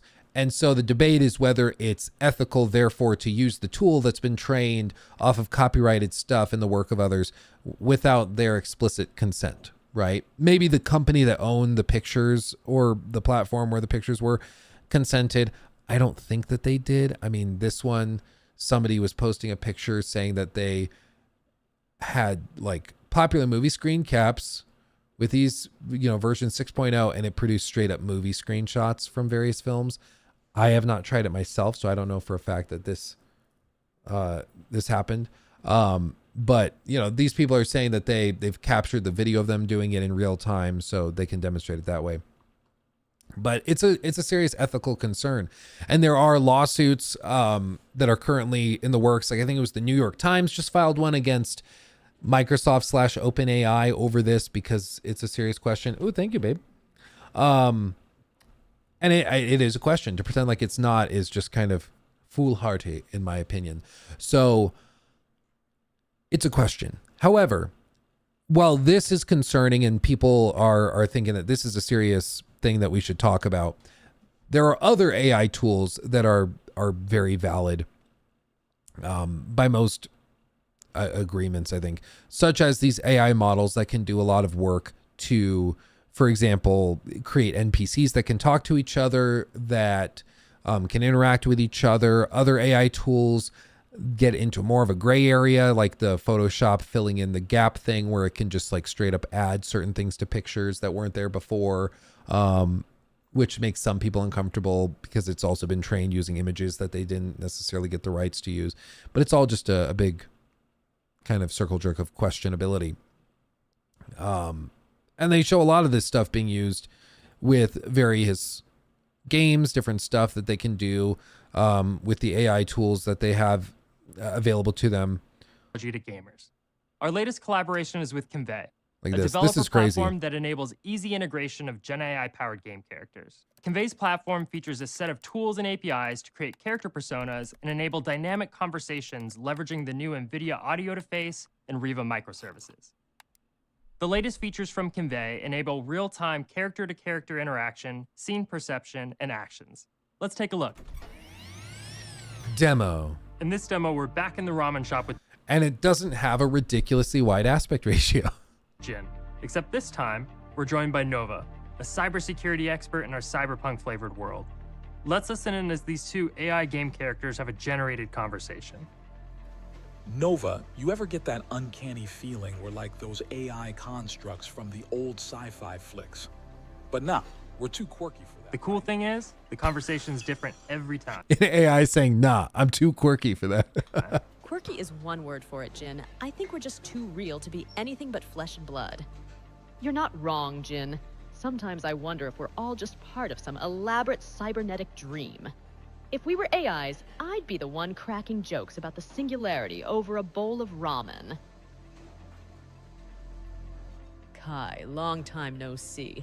You've been hiding in the shadows, or have you just been trying to avoid me? Hey Nova, it's good to see you. I haven't been trying to avoid you, just been super busy. How are things? Things are fantastic. Just secured a juicy contract with Zenith and Sons. Hey Jin, you hear that? Nova just landed a big contract. Let's break out the good stuff. You got it, Kai. Nova's success calls for the top shelf celebration. Just don't expect this to become a habit.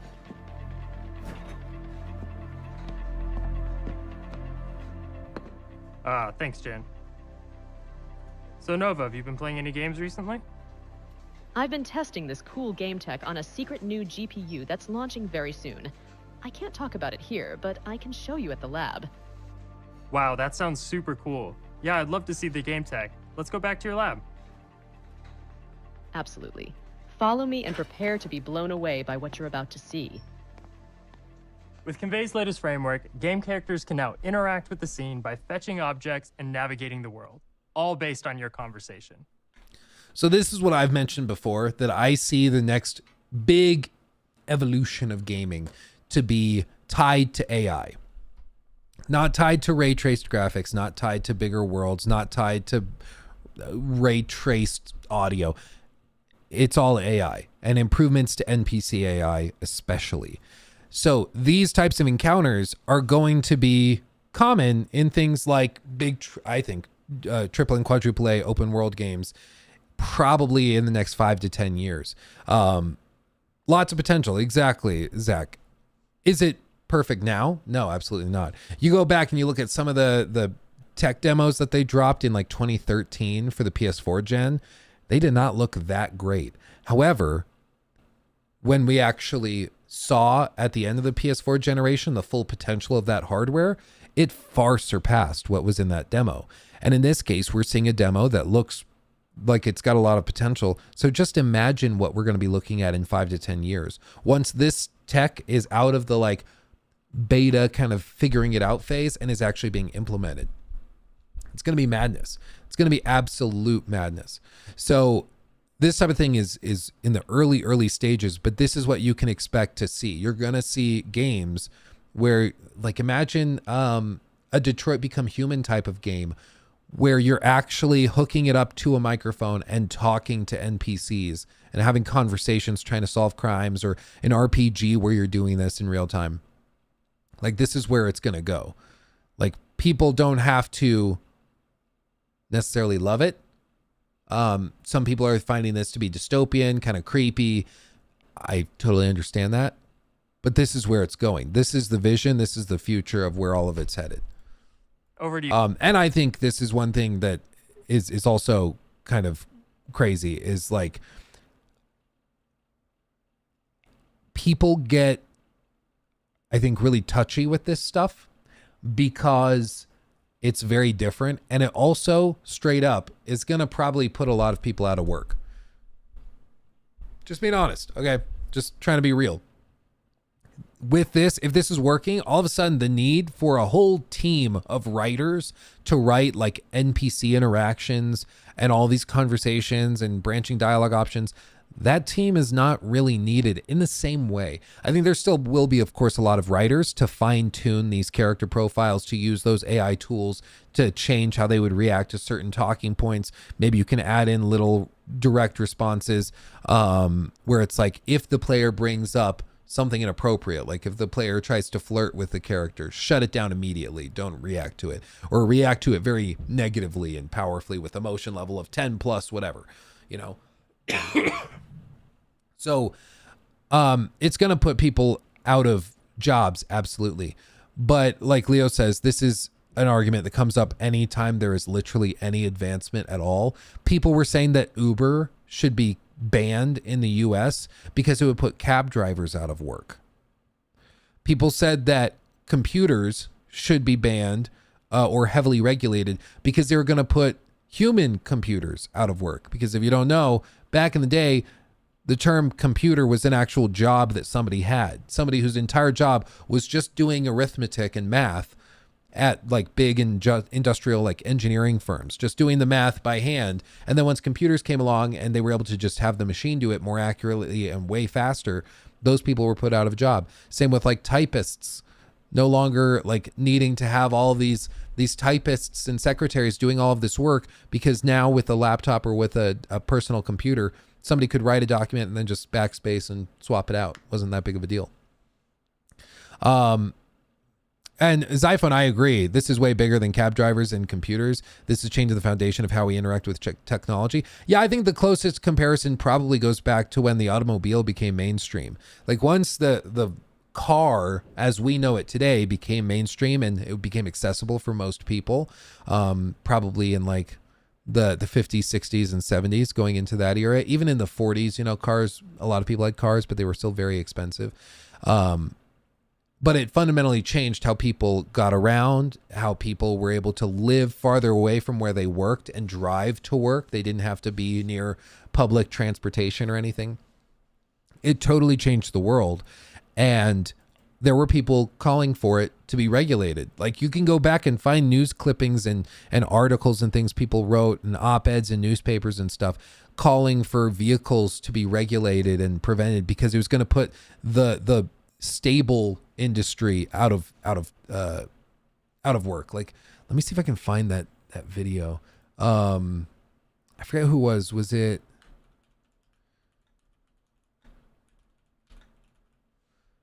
I think it was this. Yeah, it was Neil deGrasse Tyson. Yeah, this, just like this. This kind of describes it. Horses for thousands of years. Now you go from 1910 to 1930. 1930, you can't give away a horse. Not in urban areas, no. Within 20 years, we went from horses and an entire industry that supported the horses. The buggy whips, the carriages, the stables, the food, the blacksmiths. An entire industry vanishes within 2 decades, basically within 2 decades. We used I love how TJ Khaled riding on a poor horse. But that's the point. Is like, this has happened plenty of times before. And we adapt and we evolve and we change and, we figure it out. Doesn't mean it's easy. It's always going to be very, very difficult. But big technological advances can and will happen. It's just a matter of how you adapt to it, how you handle it.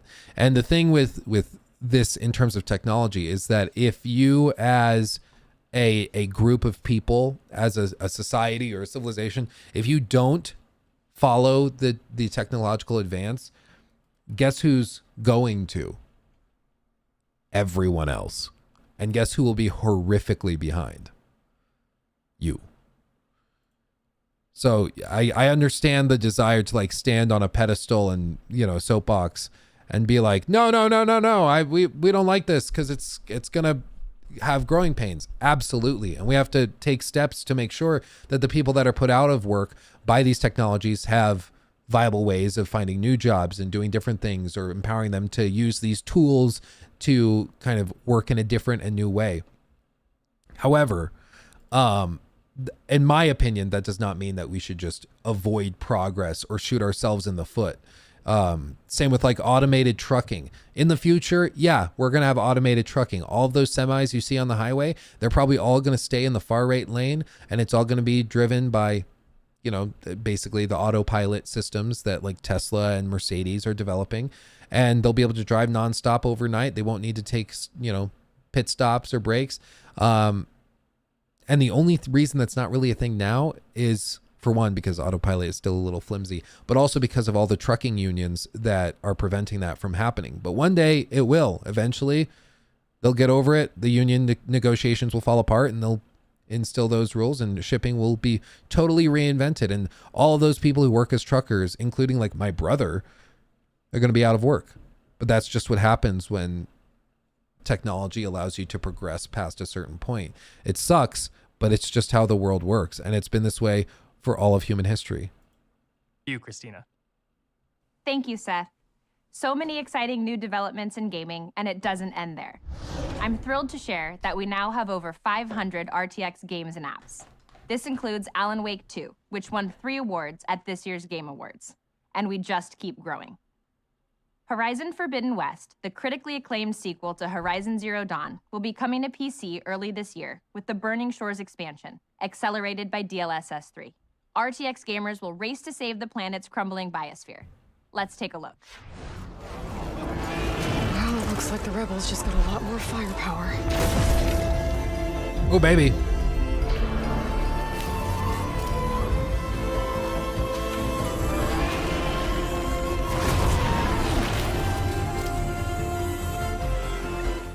I think this is a different situation, though. It's storytelling is a creative process.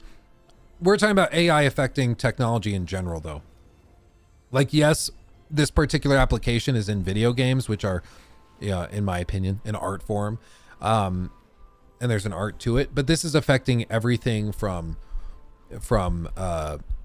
like industrial manufacturing to engineering to news reporting to all of this stuff. It's affecting all of it. Myths are real, ghosts exist, and magic is unquestioned. Developed by Mainframe Industries with veterans from CCP Games, Blizzard, and Remedy Entertainment, PAX Day will launch in early access on PC with AI-accelerated DLSS 3 in spring 2024. Here's a peek at never-before-seen gameplay.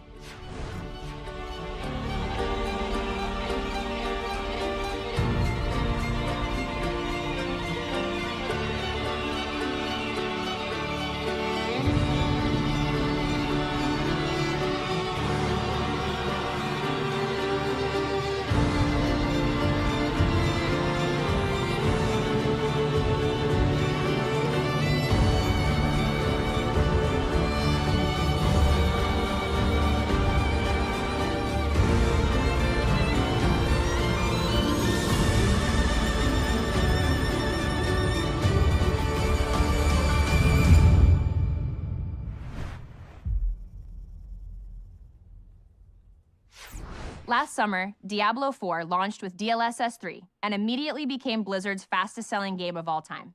I am pleased to announce that ray tracing is coming to Diablo 4 this March. Here's an exclusive look with RTX on. Oh yeah, we saw this. Already a really good-looking game. I'm going to say it also. I think Diablo 4 gets a little too much hate. They screwed up Season 1, absolutely. No doubt there. But people seem to forget that like the game has been critically acclaimed since it launched. Everybody's been very impressed with it. It was super well received at launch. It was just the public opinion turned when they screwed up Season 1. And since then, they've like adjusted stuff and improved it a lot. Back to where it was at the very least, you know? It also extends to the cloud with GeForce Now. In November, we welcomed the first Activision Blizzard game, Call of Duty Modern Warfare 3, day and date with its PC release. The lineup will only continue to grow with Diablo 4 and Overwatch 2 coming soon.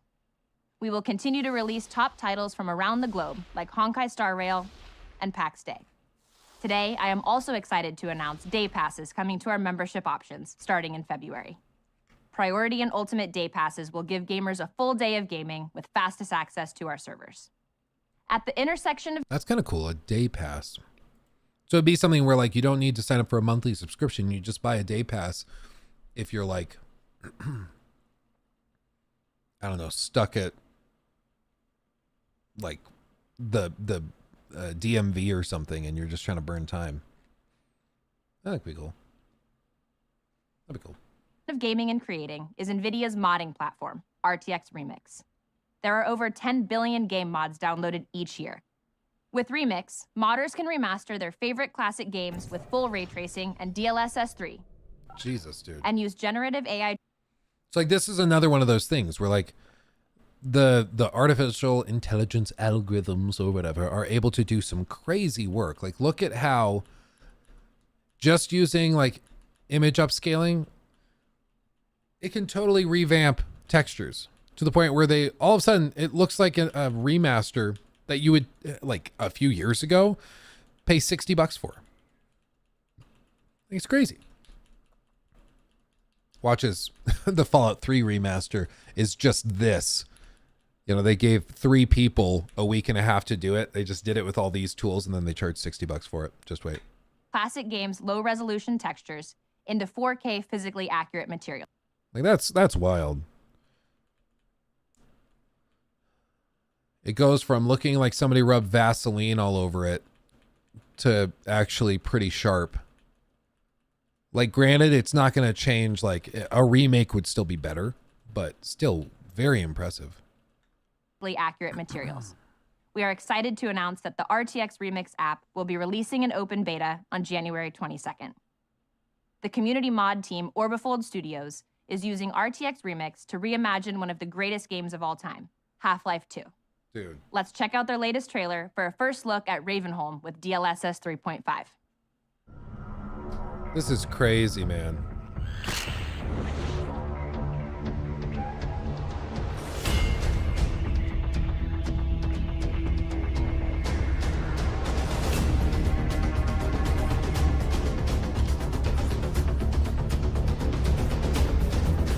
Golly.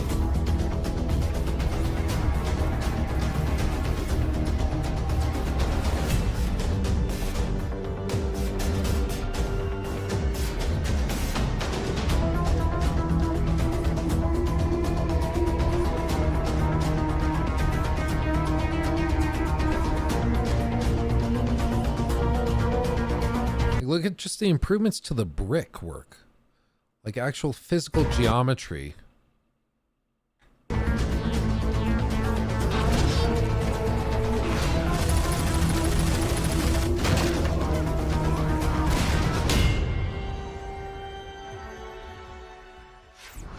Back to you, Jeff. That's wild. Thanks, Christina. Generative AI empowers designers and marketers to create concept imagery, social media content, and more. Today, iStock by Getty Images is releasing a Gen AI service built on NVIDIA Picasso, our AI foundry for visual design. The iStock service allows anyone to create 4K imagery from text using an AI model that is trained on Getty Images' extensive catalog of licensed, commercially safe creative content. Yeah, so that's a good question. Do people throw a fit over that? Because that, I don't think there's as much of an ethical question. Like this thing, they have, apparently the whole thing's been trained, they say, they claim. Granted, they haven't said exclusively trained, they just said trained, but it's been trained on these Getty Images. I do think there's still some weird stuff, like even this image that they're showing here. What the hell is happening with this tree? So this is like the tree stump here, but there's also a tree stump there, and they're like merging in the middle. It's a little weird. It doesn't look quite right when you look at it close, but maybe that's the point. I don't know. But, yeah, it's still got a little ways to go. Little ways to go. We'll get there. We're getting there, fam. We're getting there. The generative AI service is available today at iStock.com with advanced editing features releasing via API. Let's take a look at iStock in action. Start generating visuals by describing your scene in a text prompt and select the generated image that closest matches your vision. Then add people and objects, indicating where in the image you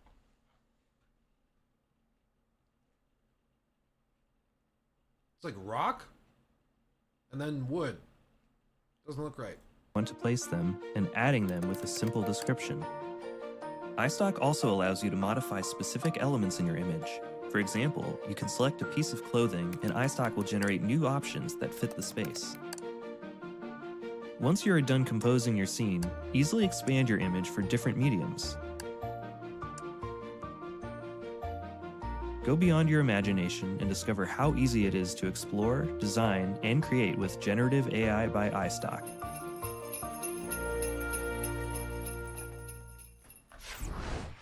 Twitch is one of the most popular platforms for content creators, with over 7 million streamers going live each month to 35 million daily viewers. These viewers are on all kinds of devices and internet services. Sure are. Yet many Twitch streamers are limited to broadcasting at a single resolution and quality level. As a result, they must broadcast at lower quality to reach more viewers. Twitch, OBS, and NVIDIA are announcing enhanced broadcasting. This new feature will allow streamers to transmit up to 5 concurrent streams to Twitch at different resolutions and quality, so each viewer can receive the optimal experience. Okay. So just to explain this to people in case like you don't understand how it works currently. How it works currently is that basically this happens, but there's only one stream that goes in to Twitch, and then Twitch, if you're a Twitch partner, can transcode out. If you're not a Twitch partner, you get transcoding only during like slow hours. So most of the time you are not getting it. So if we stream on Twitch and we're not a Twitch partner, if I stream at like 1080p 60, everybody's only going to get the 1080p 60 quality, and that's it. You're not going to be able to lower the quality to 720 or to 480 or to 120, whatever, like, or 144, I think is what it is. You're not going to be able to change the quality because Twitch is not transcoding it from the signal source, which is the 1080p 60 source up here. They're not transcoding it back down. If you're a Twitch partner, they do, but that adds latency and it adds processing time, and it's expensive for Twitch because they have to have servers that can transcode stuff in real time. However, this is like what's interesting about this is that they're saying they're going to have it so you send all of these different streams to Twitch. They no longer have to transcode anything, but instead they can just choose which version of the stream you get. So it's like you're streaming 5 separate video streams, and then depending on which quality selection the audience chooses, they just play a different one of the videos for you. It's very weird and interesting. Twitch Enhanced Broadcast will be supported on all RTX GPUs. Beta signups start today and will go live later this month. Twitch will also experiment with 4K. Well, he didn't really touch on it. What I'm curious, though, is that does this mean that I have to have the bandwidth to upload a 4K 60 version, a 1440p version, a 1080p version, a 720, and a 480 version? Because I'm going to tell you what, in the US, our upload speeds are not that good. Some places you might have gigabit up, gigabit down, in which case you're fine, who cares? But like for most people, like at least in Colorado where I am and everywhere else I've lived, like Minnesota, Texas, everywhere, the upload speeds are not that good at all. So if this is their solution to improving it, this is not actually going to go that well, I don't think. I think most people will still just stream at 1080p and just say, okay, whatever. So they better have a solution for that in mind. Each viewer can receive the optimal experience. Twitch Enhanced Broadcast will be supported on all RTX GPUs. Beta signups start today and will go live later this month. Twitch will also experiment with 4K and AV1 on GeForce RTX 40 series. It's about time. To deliver even better quality and higher resolution streaming. Yeah, the AV1 streaming is night and day way better. The only reason we're not using it in this stream today is because Twitch does not support it. YouTube does, Twitch does not support it. So we have to stream in the lowest common denominator, which is H.264, because Twitch is like 5 years behind YouTube.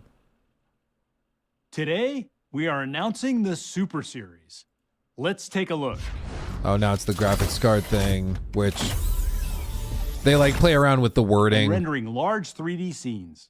It's 1.6x fast. Million devices are enjoyed by gamers and creators across the globe. Today, we are announcing a new wave of RTX laptops launching from every major OEM. AI from PCs. 14-inch as slim as 16 millimeters to the most powerful 18-inch. There is a laptop for every gamer and creator. And thanks to powerful RT and Tensor cores, every RTX laptop is AI ready for the best gaming and AI experiences. With an installed base of 100 million GPUs and 500 RTX games and apps, GeForce RTX is the world's largest platform for gamers, creators, and now generative AI. For AI enthusiasts and developers, we are accelerating large language models for RTX PCs and workstations. And combined with NVIDIA GPUs in the cloud, hybrid AI will take experiences further, even bringing life to game characters. Guess I'm kind of a big deal now. To power these experiences, we announced our new Super GeForce. Yeah, then just the recap. I don't know, man. Construction, healthcare, and retail. In the last 12 months, generative AI has revolutionized text and natural language processing. The introduction of ChatGPT has been noted as the iPhone moment of AI. Very soon, we are at the tipping point of that same technology coming to computer vision and robotics. Generative AI models achieve higher accuracy while generalizing rather well, and applications are built using natural language prompts or text. Given these attributes, generative AI is well suited for robotics. Now, Let's see how NVIDIA is bringing the massive potential of generative AI to robotics. Our platform for building AI-powered robots is called NVIDIA Isaac. To deploy AI, there are two computers necessary. The AI factory is where the simulation and training of the AI model happens. It is essentially the creation of the AI model. This process can go on throughout the operating life of the robot. The AI model can be continuously improved so that it gets better and better, more accurate, more performant, and more generalizable. Some applications might demand the AI model to be fine-tuned round the clock 365 days a year. For example, if you're operating a fleet of autonomous mobile robots or AMRs that are marching towards the goal of full autonomy. On the other end of the spectrum, the AI model only needs to be updated occasionally. And as a result, retraining happens periodically. For example, a robotic vacuum cleaner that needs to adapt to your home floor plan. I have a Roomba, and it's pretty damn stupid, I'll tell you what. So I would love for it to get smarter. I'll tell you what. It's pretty stupid. It's pretty damn stupid. Mr. Boogle, thank you for the 5. Luke, help me. My personal AI is sending you money. Oh, no, stop. Don't, no. No, I'm kidding. Thank you, my friend, for the super chat. Yeah, the AI bots are like a little slow. I do think, and this is maybe because I love the movie iRobot. I don't know. But I also feel that in the next maybe 15, 20 years, there's going to be the introduction of a lot of Android type robots. So I do think you're going to start to see different types of robots doing things like Amazon deliveries, different things like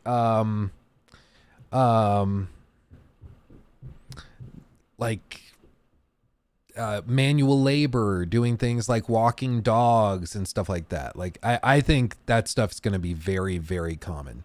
Amazon jobs gone. Yeah, well, this is the thing. Like everybody assumes that, well, no, like they're not going to do that. It would put people out of work. It's like the companies heading this up, you realize, are some of the most cutthroat when it comes to minimizing expenses, maximizing profits. That's why they're multi-billion and trillion-dollar companies.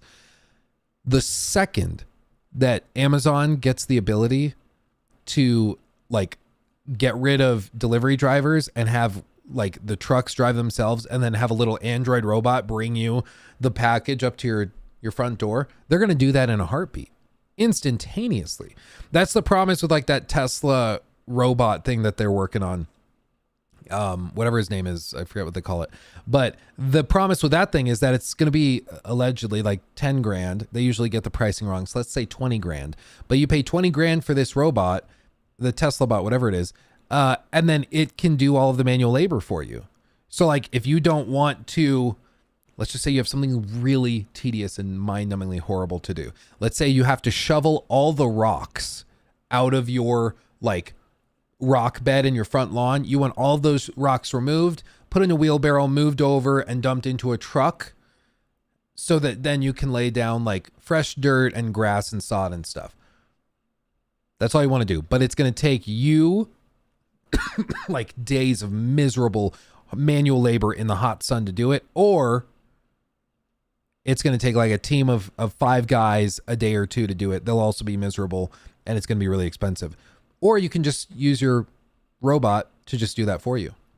And it just goes and it works for 12 hours a day, then it recharges, then 12 hours a day, recharges. Like, done. Of course people are going to do that. Of course people are going to love it. I think you'd see people selling their cars to get one. I think. Yeah, David Cage is licking his lips right now. Yeah, straight up. Well, that's one thing I think that Detroit Become Human got right, is I think it would basically create a new class of being, if that's not a little too on the nose. But you would have like an ocean of androids that would be doing stuff like going and picking up the mail for you. Oh, I'm not feeling very good. But the dog needs to be walked. Can you go walk the dog? And then it goes and it walks the dog. And then it's like, oh, and I also, forgot. I was gonna shovel the driveway because it snowed last night, and then it goes and does that. Like, that's the vision. That's the vision. You know. I can't actually see. What is it? Revstick, thank you, my friend. Glad to have you. Glad to have you. Yeah, it's gonna happen. It's just get ready. Yeah, this is the thing. Like, anybody who's like, no, I don't see that happening, I encourage you to have a little more imagination, because I really think it's clear it is happening. It will happen. It's just a matter of time. Like, and the moment that these things become viable, they will sell it. I'll tell you right now, if I were able to go out right now and buy like that Tesla robot, and it could do all of the manual labor in my life, all the stuff I don't want to do, all the menial, like, annoying jobs, if it could just do the dishes for me, if it could just go and every day scrub the floors and organize the garage and all that, I would go and buy one. I'd buy two. Like, of course I would. That sounds amazing. Like, of course. Do my taxes. Yeah, exactly. It'd probably do them like way faster than me. It takes me forever. That's why I hire a CPA, because I hate doing taxes. Yeah, I think the next like 20 years are going to be crazy. The AI factory leverages NVIDIA's data center compute infrastructure, NVIDIA AI, and NVIDIA Omniverse platforms. Now, let's switch to the second computer, which is the runtime of the robot. The computer can be an on-premise server, for example, performing defect inspection for a high-speed semiconductor manufacturing line. Or the computer can be an autonomous machine processor, such as an NVIDIA Jetson, powering an AMR or industrial arm with multiple sensors, such as 4 to 8 cameras, multiple 2D LiDARs, 3D LiDAR, and IMU. Over the past year, we have seen how generative AI-powered chatbots and co-pilots can improve our productivity. Applying generative AI to robotics will be transformative to accelerating the development and deployment of smarter robots. If you think Absolutely. And I don't think people are really aware at how these things are already in practice. Like, have you guys ever seen one of those videos of an Amazon warehouse?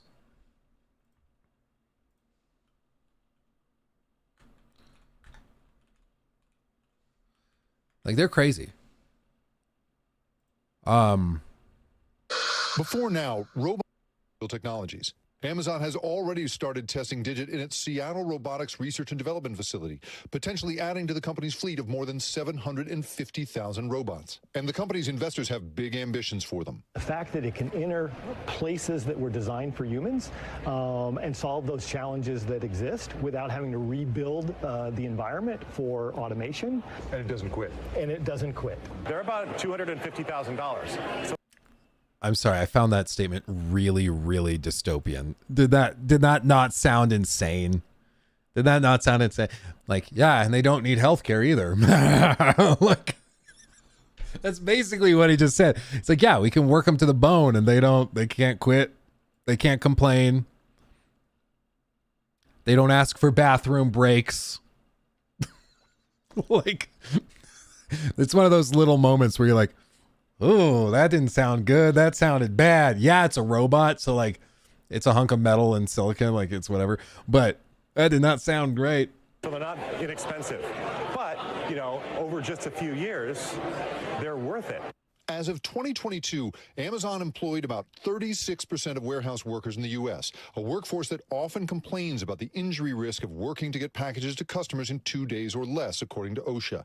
Amazon says the safety of its employees is its top priority. I just really feel this is Amazon's attempt to focus their attention away from those of us that have been injured and are fighting to get medical care and fair wages and safer working conditions.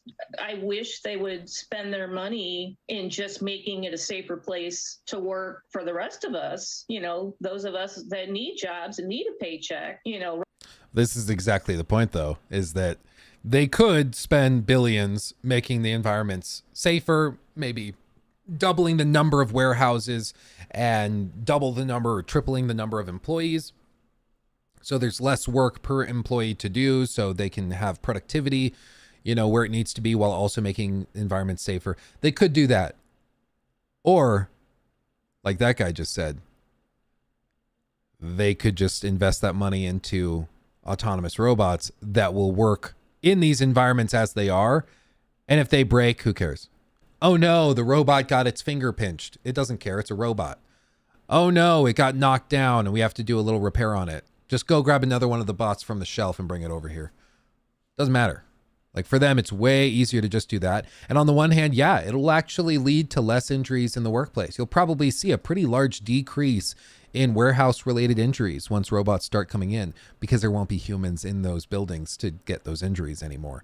And it's part of the struggle with progress, and then also leaving others behind. Like these people that are working in these warehouses, Amazon and all these other companies as well, are actively working to find ways to replace every single one of these jobs, because humans are slow, humans are delicate, humans in many ways are far from the ideal worker. Like if you're trying to run something as efficiently as possible, humans are not how you do it.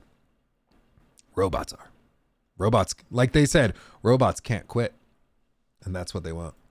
Rather than coming up with technology that could push some of us out the door. Digit, company backers say, changes the game for any logistics company. This robot doesn't need to go home and see his family, doesn't need healthcare benefits, doesn't need retraining when you change. Dude, I said the healthcare thing as a joke, and he just said it word for word. Word for freaking word, dude. Listen to that again. Doesn't need healthcare benefits, doesn't need retraining when you change the process and how it works. And he just said the thing word for word. That's amazing. Oh man, that's freaking funny. But I mean, he's not wrong. Like that's exactly the point, is when they're trying to view this business as like a spreadsheet or as like a video game when you're trying to min-max it. He's like, okay, well, we have all these expenses like healthcare, like paying for retraining. Oh no, they got injured. We have to pay workers' comp for that. They're looking at all this stuff just like a video game. And they're like, how do we minimize that? Well, a robot goes in. Yeah, it's more expensive up front. We have to pay like $20,000, $30,000 for one of them. But then we don't have to pay any of those other expenses. Boom. Boom. It's certainly a viable solution to worker injury. Yeah, but it's not compassionate at all. Yeah, well, and like the whole point with all of it is that if you want to run the most efficient business or operation, you can't think like that. I mean, you have to view it as ones and zeros, as this data set and this data set. How do we maximize this one while minimizing this one? And that's why androids just at the end of the day make the most sense out of anything that is being put forward. Like again, spend billions of dollars to have more employees, more potential injuries, but you could also invest that into safer working conditions and all that, minimizing productivity. Or do you maximize productivity, maximize profits, maximize everything else? And the downside is that now people won't have jobs in those warehouses. Jobs that they're currently complaining about because they're not safe and because they're not treating them like actual people. They're trying to turn them into robots when they're not robots, you know? You don't have to worry about turnover and injuries and those types of things. So considering all those things, $250,000 is sort of a bargain. It kind of pays for itself if you think of it as 2 or 3 shifts. But what does They're $250,000 for one of those. Okay, I was like 20, 30,000. See, when Elon was like, yeah, our robots will be 10K. That was a little, maybe a little aggressive. Apparently these things are $250,000. But what's crazier is that if it can work like a 24-hour shift straight through, so it's taking the job of like 3 people, and it's not getting injured. It doesn't require healthcare costs. It doesn't require you to pay it a salary. So you're also saving on taxes and stuff. 2 shifts of people's work, he said. Okay. So But just that, I mean, if you're paying somebody like 40, 50,000, assuming they're full time, like 40, 50,000, with healthcare bundled in there, maybe like 50,000 on average for the year. The robot just needs like 2 years of work. When you factor in potential lawsuits, potential payouts and things, it could actually, and retraining costs, it could actually end up being profitable after just 2.5, 3 years of operation. For workers if a robot does the job? I don't think we can expect the free market to ensure that those workers are going to land in good quality jobs. We are going to need some kind of intervention. It is often necessary for government to intervene, particularly with respect to job training. Employers very rarely take on the responsibility for training workers who are not going to remain in that employer's workplace. Agility is also planning to open RoboFab, a soon-to-be 70,000 square foot facility in Salem, Oregon, with the potential to pump out 10,000 bots a year. Right now, Digit is multi-purpose in that we come in and program the same robot with no changes to do a bunch of different workflows in a relatively constrained set of environments. But, rapidly it's going to start doing more and more things in the world. NBC News tech correspondent Jake. Golly, man. Golly. Like what I just said, they'll need to be able to create jobs nationally to patch all those lost jobs up. Well, apparently, like, that's something they did during the Great Depression, is that they just started having, like, whoever it was, FDR, he went in and just created all of these government programs to, like, build highways and go and dig trenches and stuff. Or, like, I think it was were we visiting New Orleans? I think they were saying, our guide said that in New Orleans during the Great Depression, the federal government paid for a bunch of like levees to be built. So like people literally were just paid to go and dig trenches and then move the dirt into a big stack. And it ended up being beneficial because it ended up when Katrina hit, those levees ended up holding up and saving a bunch of historical sites from flooding and stuff. So it ended up being useful. But in the moment, everybody was like, so you're just paying us to dig holes, basically. And they're like, yeah, that's what we're doing. You have a job. Be happy you have a job. And it's just, but yeah, I mean, something like that is going to need to happen. Otherwise, you're going to have a flood of people. They said 36% of warehouse jobs are employed by Amazon.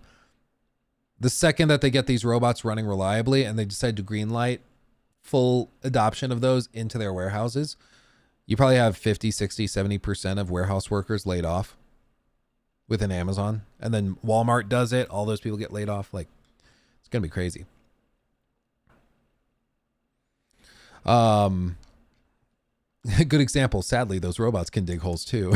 Yeah, exactly. Well, that's why it's like, it's going to be a really difficult problem to solve. Like, where do those people go? It's why I think Andrew Yang, he was saying like you should pass a universal basic income, because the universal basic income would mean that those people can always have a job. Well, not a job, but they always have income and they'll be okay, even if their jobs are being taken by stuff like that.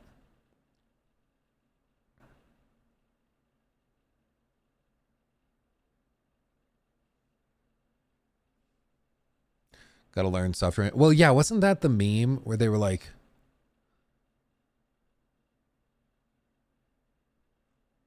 yeah, wasn't that the meme where people were like, it was like learn to code. Like a bunch of journalists were pissed off that like their jobs were being replaced. Was it AI or something? I forgot what it was, but there was something like that where it was like,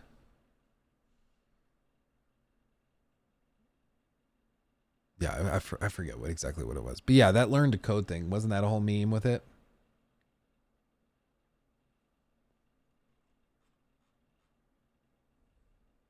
Are you sure about that, Luke? With given UBI, can you live on 12,000 a year? Well, like, I'm not saying I think UBI is viable, to be very clear. I don't think it's viable. I also think it is extremely perhaps naive to think that if you give if you give a bunch of people, like the average person, a universal basic income, that they will all of a sudden find things to be productive with, and that they will go and like start painting and writing music and stuff. Like, I think that is very naive to think that would happen. I think overwhelmingly people, I think overwhelmingly people would just sit around and like at home playing video games, just like we saw during I don't know, Hassan says otherwise.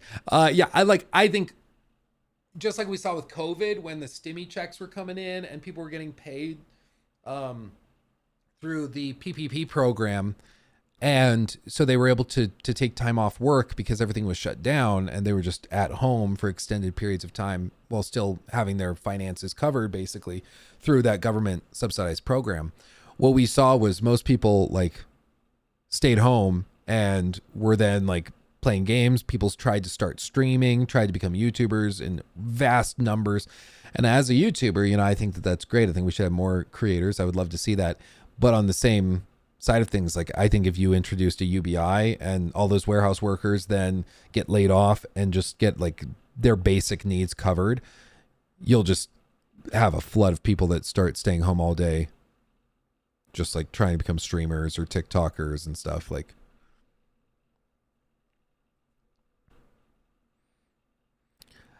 Nova, I hope that's true. What I will say is that of the people I know who mostly at the time were like freshly out of college, had just started like their first jobs out of college and everything. So my whole like group, my whole social group during that time, because their checks were guaranteed by the PPP program, they all spent their stimmy checks on like new graphics cards for their computers, or new monitors, new gaming hardware, cameras, microphones to start streaming. Like, easily 90% of them did. Granted, that's purely anecdotal, and I would guess most people, if they were surveyed, I don't think many of them would admit that that's how they spent their stimulus checks. But at least my group that I know of, in my immediate circle, they all spent their money there because they had their money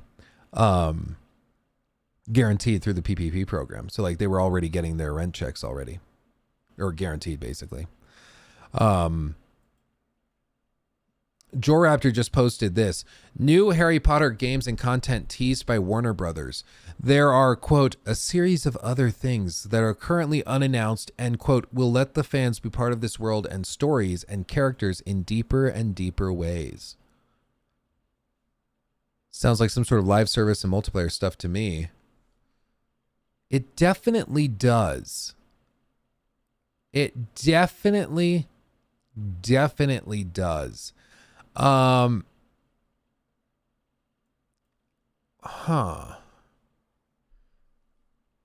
Okay. There's in-game data which shows 819 million potions were brewed, 1.3 billion magical plants harvested. With all that time and money Magic spent on the game, Haddad and Co. are already working on follow-up additions to the Potterverse video game world. That includes the previously announced title featuring Quidditch, the Wizard Sport that was left out of Hogwarts Legacy to fans' chagrin. This is currently in the beta testing phase, but also a series of other things that are currently unannounced and will let fans be part of this world and stories and characters in deeper ways. We don't have any particular announcements on exactly how and when the Quidditch game is going to come to the market, but we are working to get it designed in a way to delight fans. But the Harry Potter fan game, or Harry Potter games, are far from the only focus at Warner Brothers Games, where marching orders come from on high, namely streaming and gaming chief JB Perrette and Warner Brothers CEO David Zaslav, and even CFO Gunnar Weidenfels has been to prioritize Warner Brothers franchises and IP above all else in pursuit of global gaming domination. Aside from Hogwarts Legacy, the biggest example of that in 23 was Mortal Kombat 1, which launched in September. He said that game release garnered more players for that franchise across all of the studios available Mortal Kombat games, including mobile games, than they have ever had before in its 30-plus year history. Mortal Kombat 1 was also nominated for Best Fighting Game of the Year. Coming up, Warner Brothers Games will be launching Suicide Squad on February 2nd, which they call one of their most ambitious projects ever, and the wide release for free-to-play brawler game Multiverses, which features Warner Brothers blah, blah, blah, blah, blah. A very consistent message coming from the executive layer at Warner Brothers Discovery is the importance of franchises. There's a unique and important role games have in keeping our franchises relevant, resonant, and exciting because there's plenty of fans and plenty of people consuming content where games are their starting point. It's their preferred form of content. Interesting. During Warner Brothers Discovery's Q3 earnings call in November, Zaslav noted the new focus on transforming our biggest franchises from largely console and PC based with 3 to 4 year release schedules to include more always on gameplay through live services, multi-platform, and free-to-play extensions, with the goal to have more players spending more time on more platforms. Haddad says the path to that is, quote, the accumulation of keeping live games launched with new content, keeping our mobile game services vibrant, and launching large launching new content. Perhaps there is reason to hold out hope for downloadable content in the Hogwarts Legacy. After all, when Warner Brothers Games leadership previously said there were no plans for those, it makes me wonder if they thought that it wasn't going to be that successful. You know, the fact that they didn't greenlight any DLC, they didn't greenlight any of that, it really makes me wonder if they were like expecting it to be kind of like an expensive one-off project. They didn't expect it to be the best-selling game of the entire year. You know, it's crazy.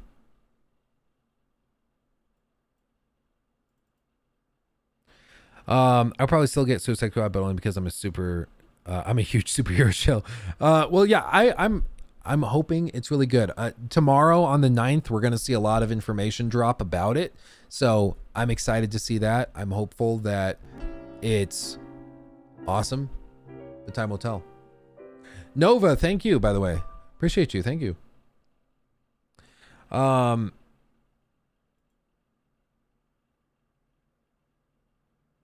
you going to play any of the future Atomic Heart DLC? Yeah, I might. The last one was really short, unfortunately. I played it and I was like, really? Is that it? I was just a little disappointed. It wasn't bad. It just was like, oh, it's very forgettable. Warner Brothers keeps missing hard with their IP. Hogwarts Legacy did well, but Mortal Kombat 1's goodwill was ruined by microtransactions, and Suicide Squad will be a disaster probably. I think we'll see. I think the tale with Suicide Squad is that it's probably going to have a really successful initial launch. I think for the first like week, the responses as people play through the story stuff is like, wow, this is actually pretty good. And wow, the story is really solid. And then player numbers are going to just are going to plummet. And I think then the narrative will change and people will be like, yeah, so this was supposed to be a live service game and I'm really burnt out. I don't see a world in which Suicide Squad is like still a relevant live service game a year after launch. I just don't see that. I just don't. Maybe they can pull it off, but I really don't see that happening. Like Spider-Man 2, well, like, and Spider-Man 2 is a game that's built around like a fairly compelling narrative, but at least for a lot of people, but I just don't see how Suicide Squad, with realistically probably a 20-hour main story, maybe, probably less than that. Maybe they extend it out with like some grind and stuff, maybe stretch it to 30 or 40 hours. With like 20 hours of grinding between missions. So maybe they can get it like that. And then you might be able to get it to like, I don't know. I think players will play it, get kind of tired of the grind, and then they'll put it down and move on. But like, I want to know, once you finish the main story, are you done with the battle pass? Is that how it's balanced? So I doubt it. Because they want you to keep playing after the story. So the battle pass probably only gets to like 30 out of 100 off of playing the main game and actually finishing the story. And after that, it's like replaying missions and doing stuff. Like, I just don't see it happening. Are you not tired of discussing Suicide Squad? I'm excited. I'm excited for more content to drop.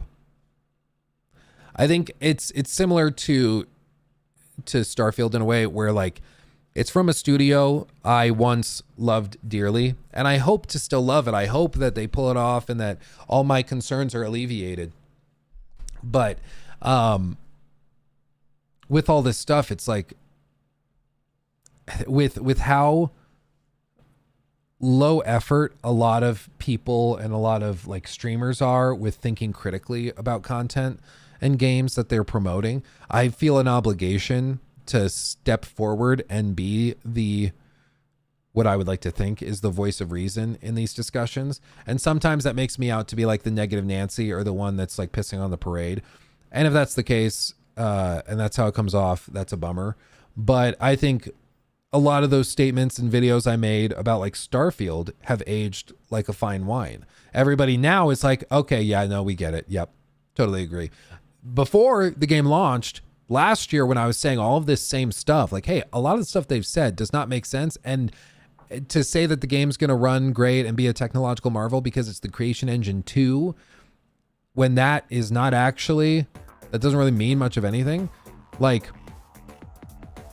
I felt like I was talking to a wall, because I largely was. Gooner Dan donated £4.99 through Super Chat. Spoken about the rumored Switch 2 for this year? What specs do you think it will have, should have? I feel like it's not going to be a huge leap. I agree. I don't think it's going to be a huge leap. The rumors are that it's going to support some sort of DLSS, something or other. It's probably going to be like a 3DS. It's probably going to run all the games the Switch runs right now, just better. And honestly, at that point, I think that's fair.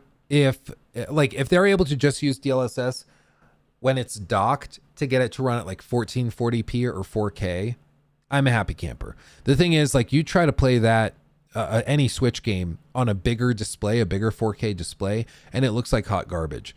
Like the fact that it runs at 720p and then it might get to 1080p when it's docked, but most likely like 900p in 2023 is just crazy.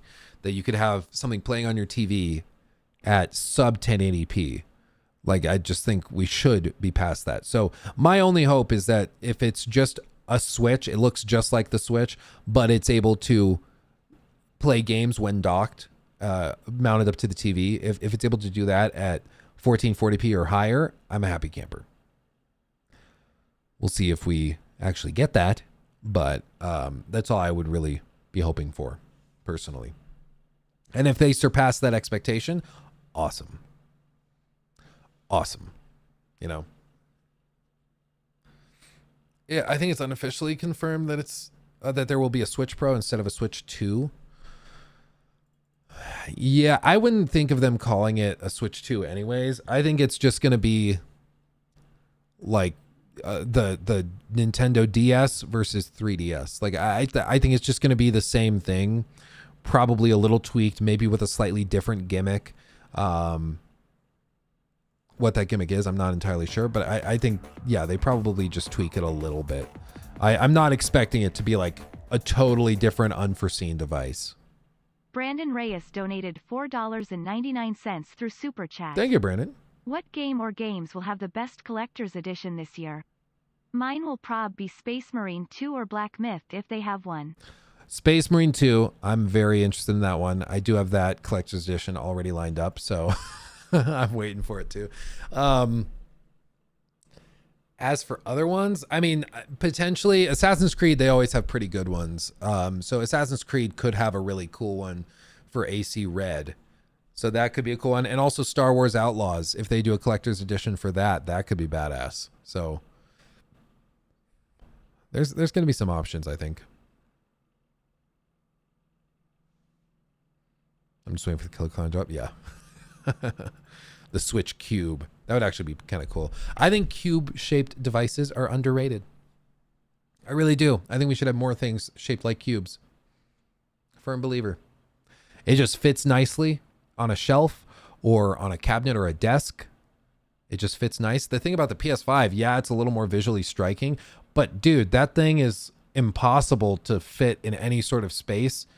Like, it's huge and it doesn't lay flat, so you can't put anything on top of it. And if you mount it vertically, then you can't really put anything on top either because it's also like weirdly shaped. It just doesn't really work. If they had the Switch Cube and it like folds up into a cube like a transformer, I'd be down for that. I'd be down for it. My vote for a dodecahedron. That could be cool too.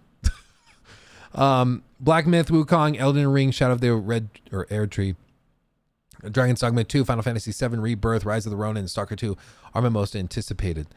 Probably forgetting a couple. Yeah, Black Myth looks great. Whenever we get the DLC for Elden Ring, that's going to be huge. Dragon's Dogma 2, like I said, I think that's going to be big, but it's going to take a little while. Final Fantasy 7 Rebirth, I think fans will love it, but I don't expect it to do very well in the broader public. I don't think it's going to hit the mainstream.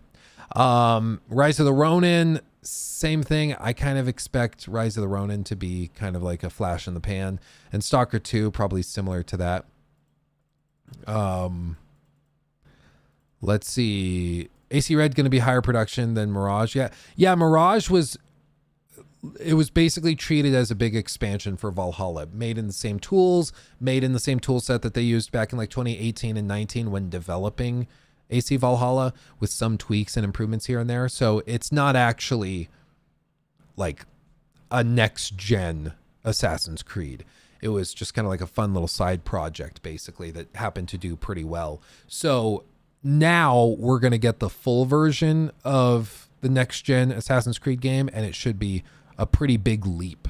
Because last time we had this big of a gap between games was like AC, it was actually less of a gap in terms of like their main AAA AC games. But the last time we had this big of a gap was from Syndicate to Origins.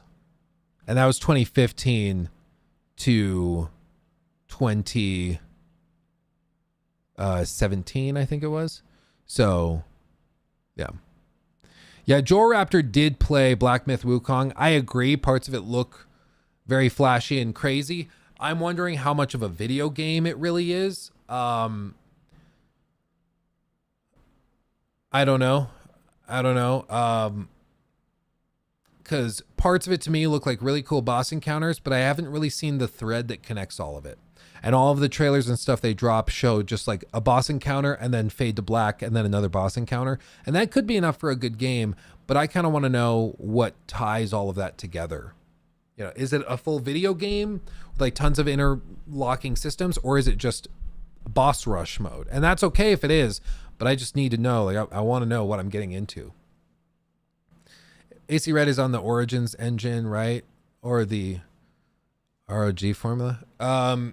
Well, so AC Red is on the Assassin's Creed Anvil engine, which is the engine they use for all of those big open world games. Pandora, Avatar Frontiers Pandora was developed on the whatever it is, Snowdrop, right? Because Frostbite's EA. I always get them mixed up. Whichever it is, it's developed with their FPS engine. Snowdrop, okay. Snowdrop. Sifu, yeah, I have played Sifu or Saifu. I suck at it though. Just being honest. Just being real with you.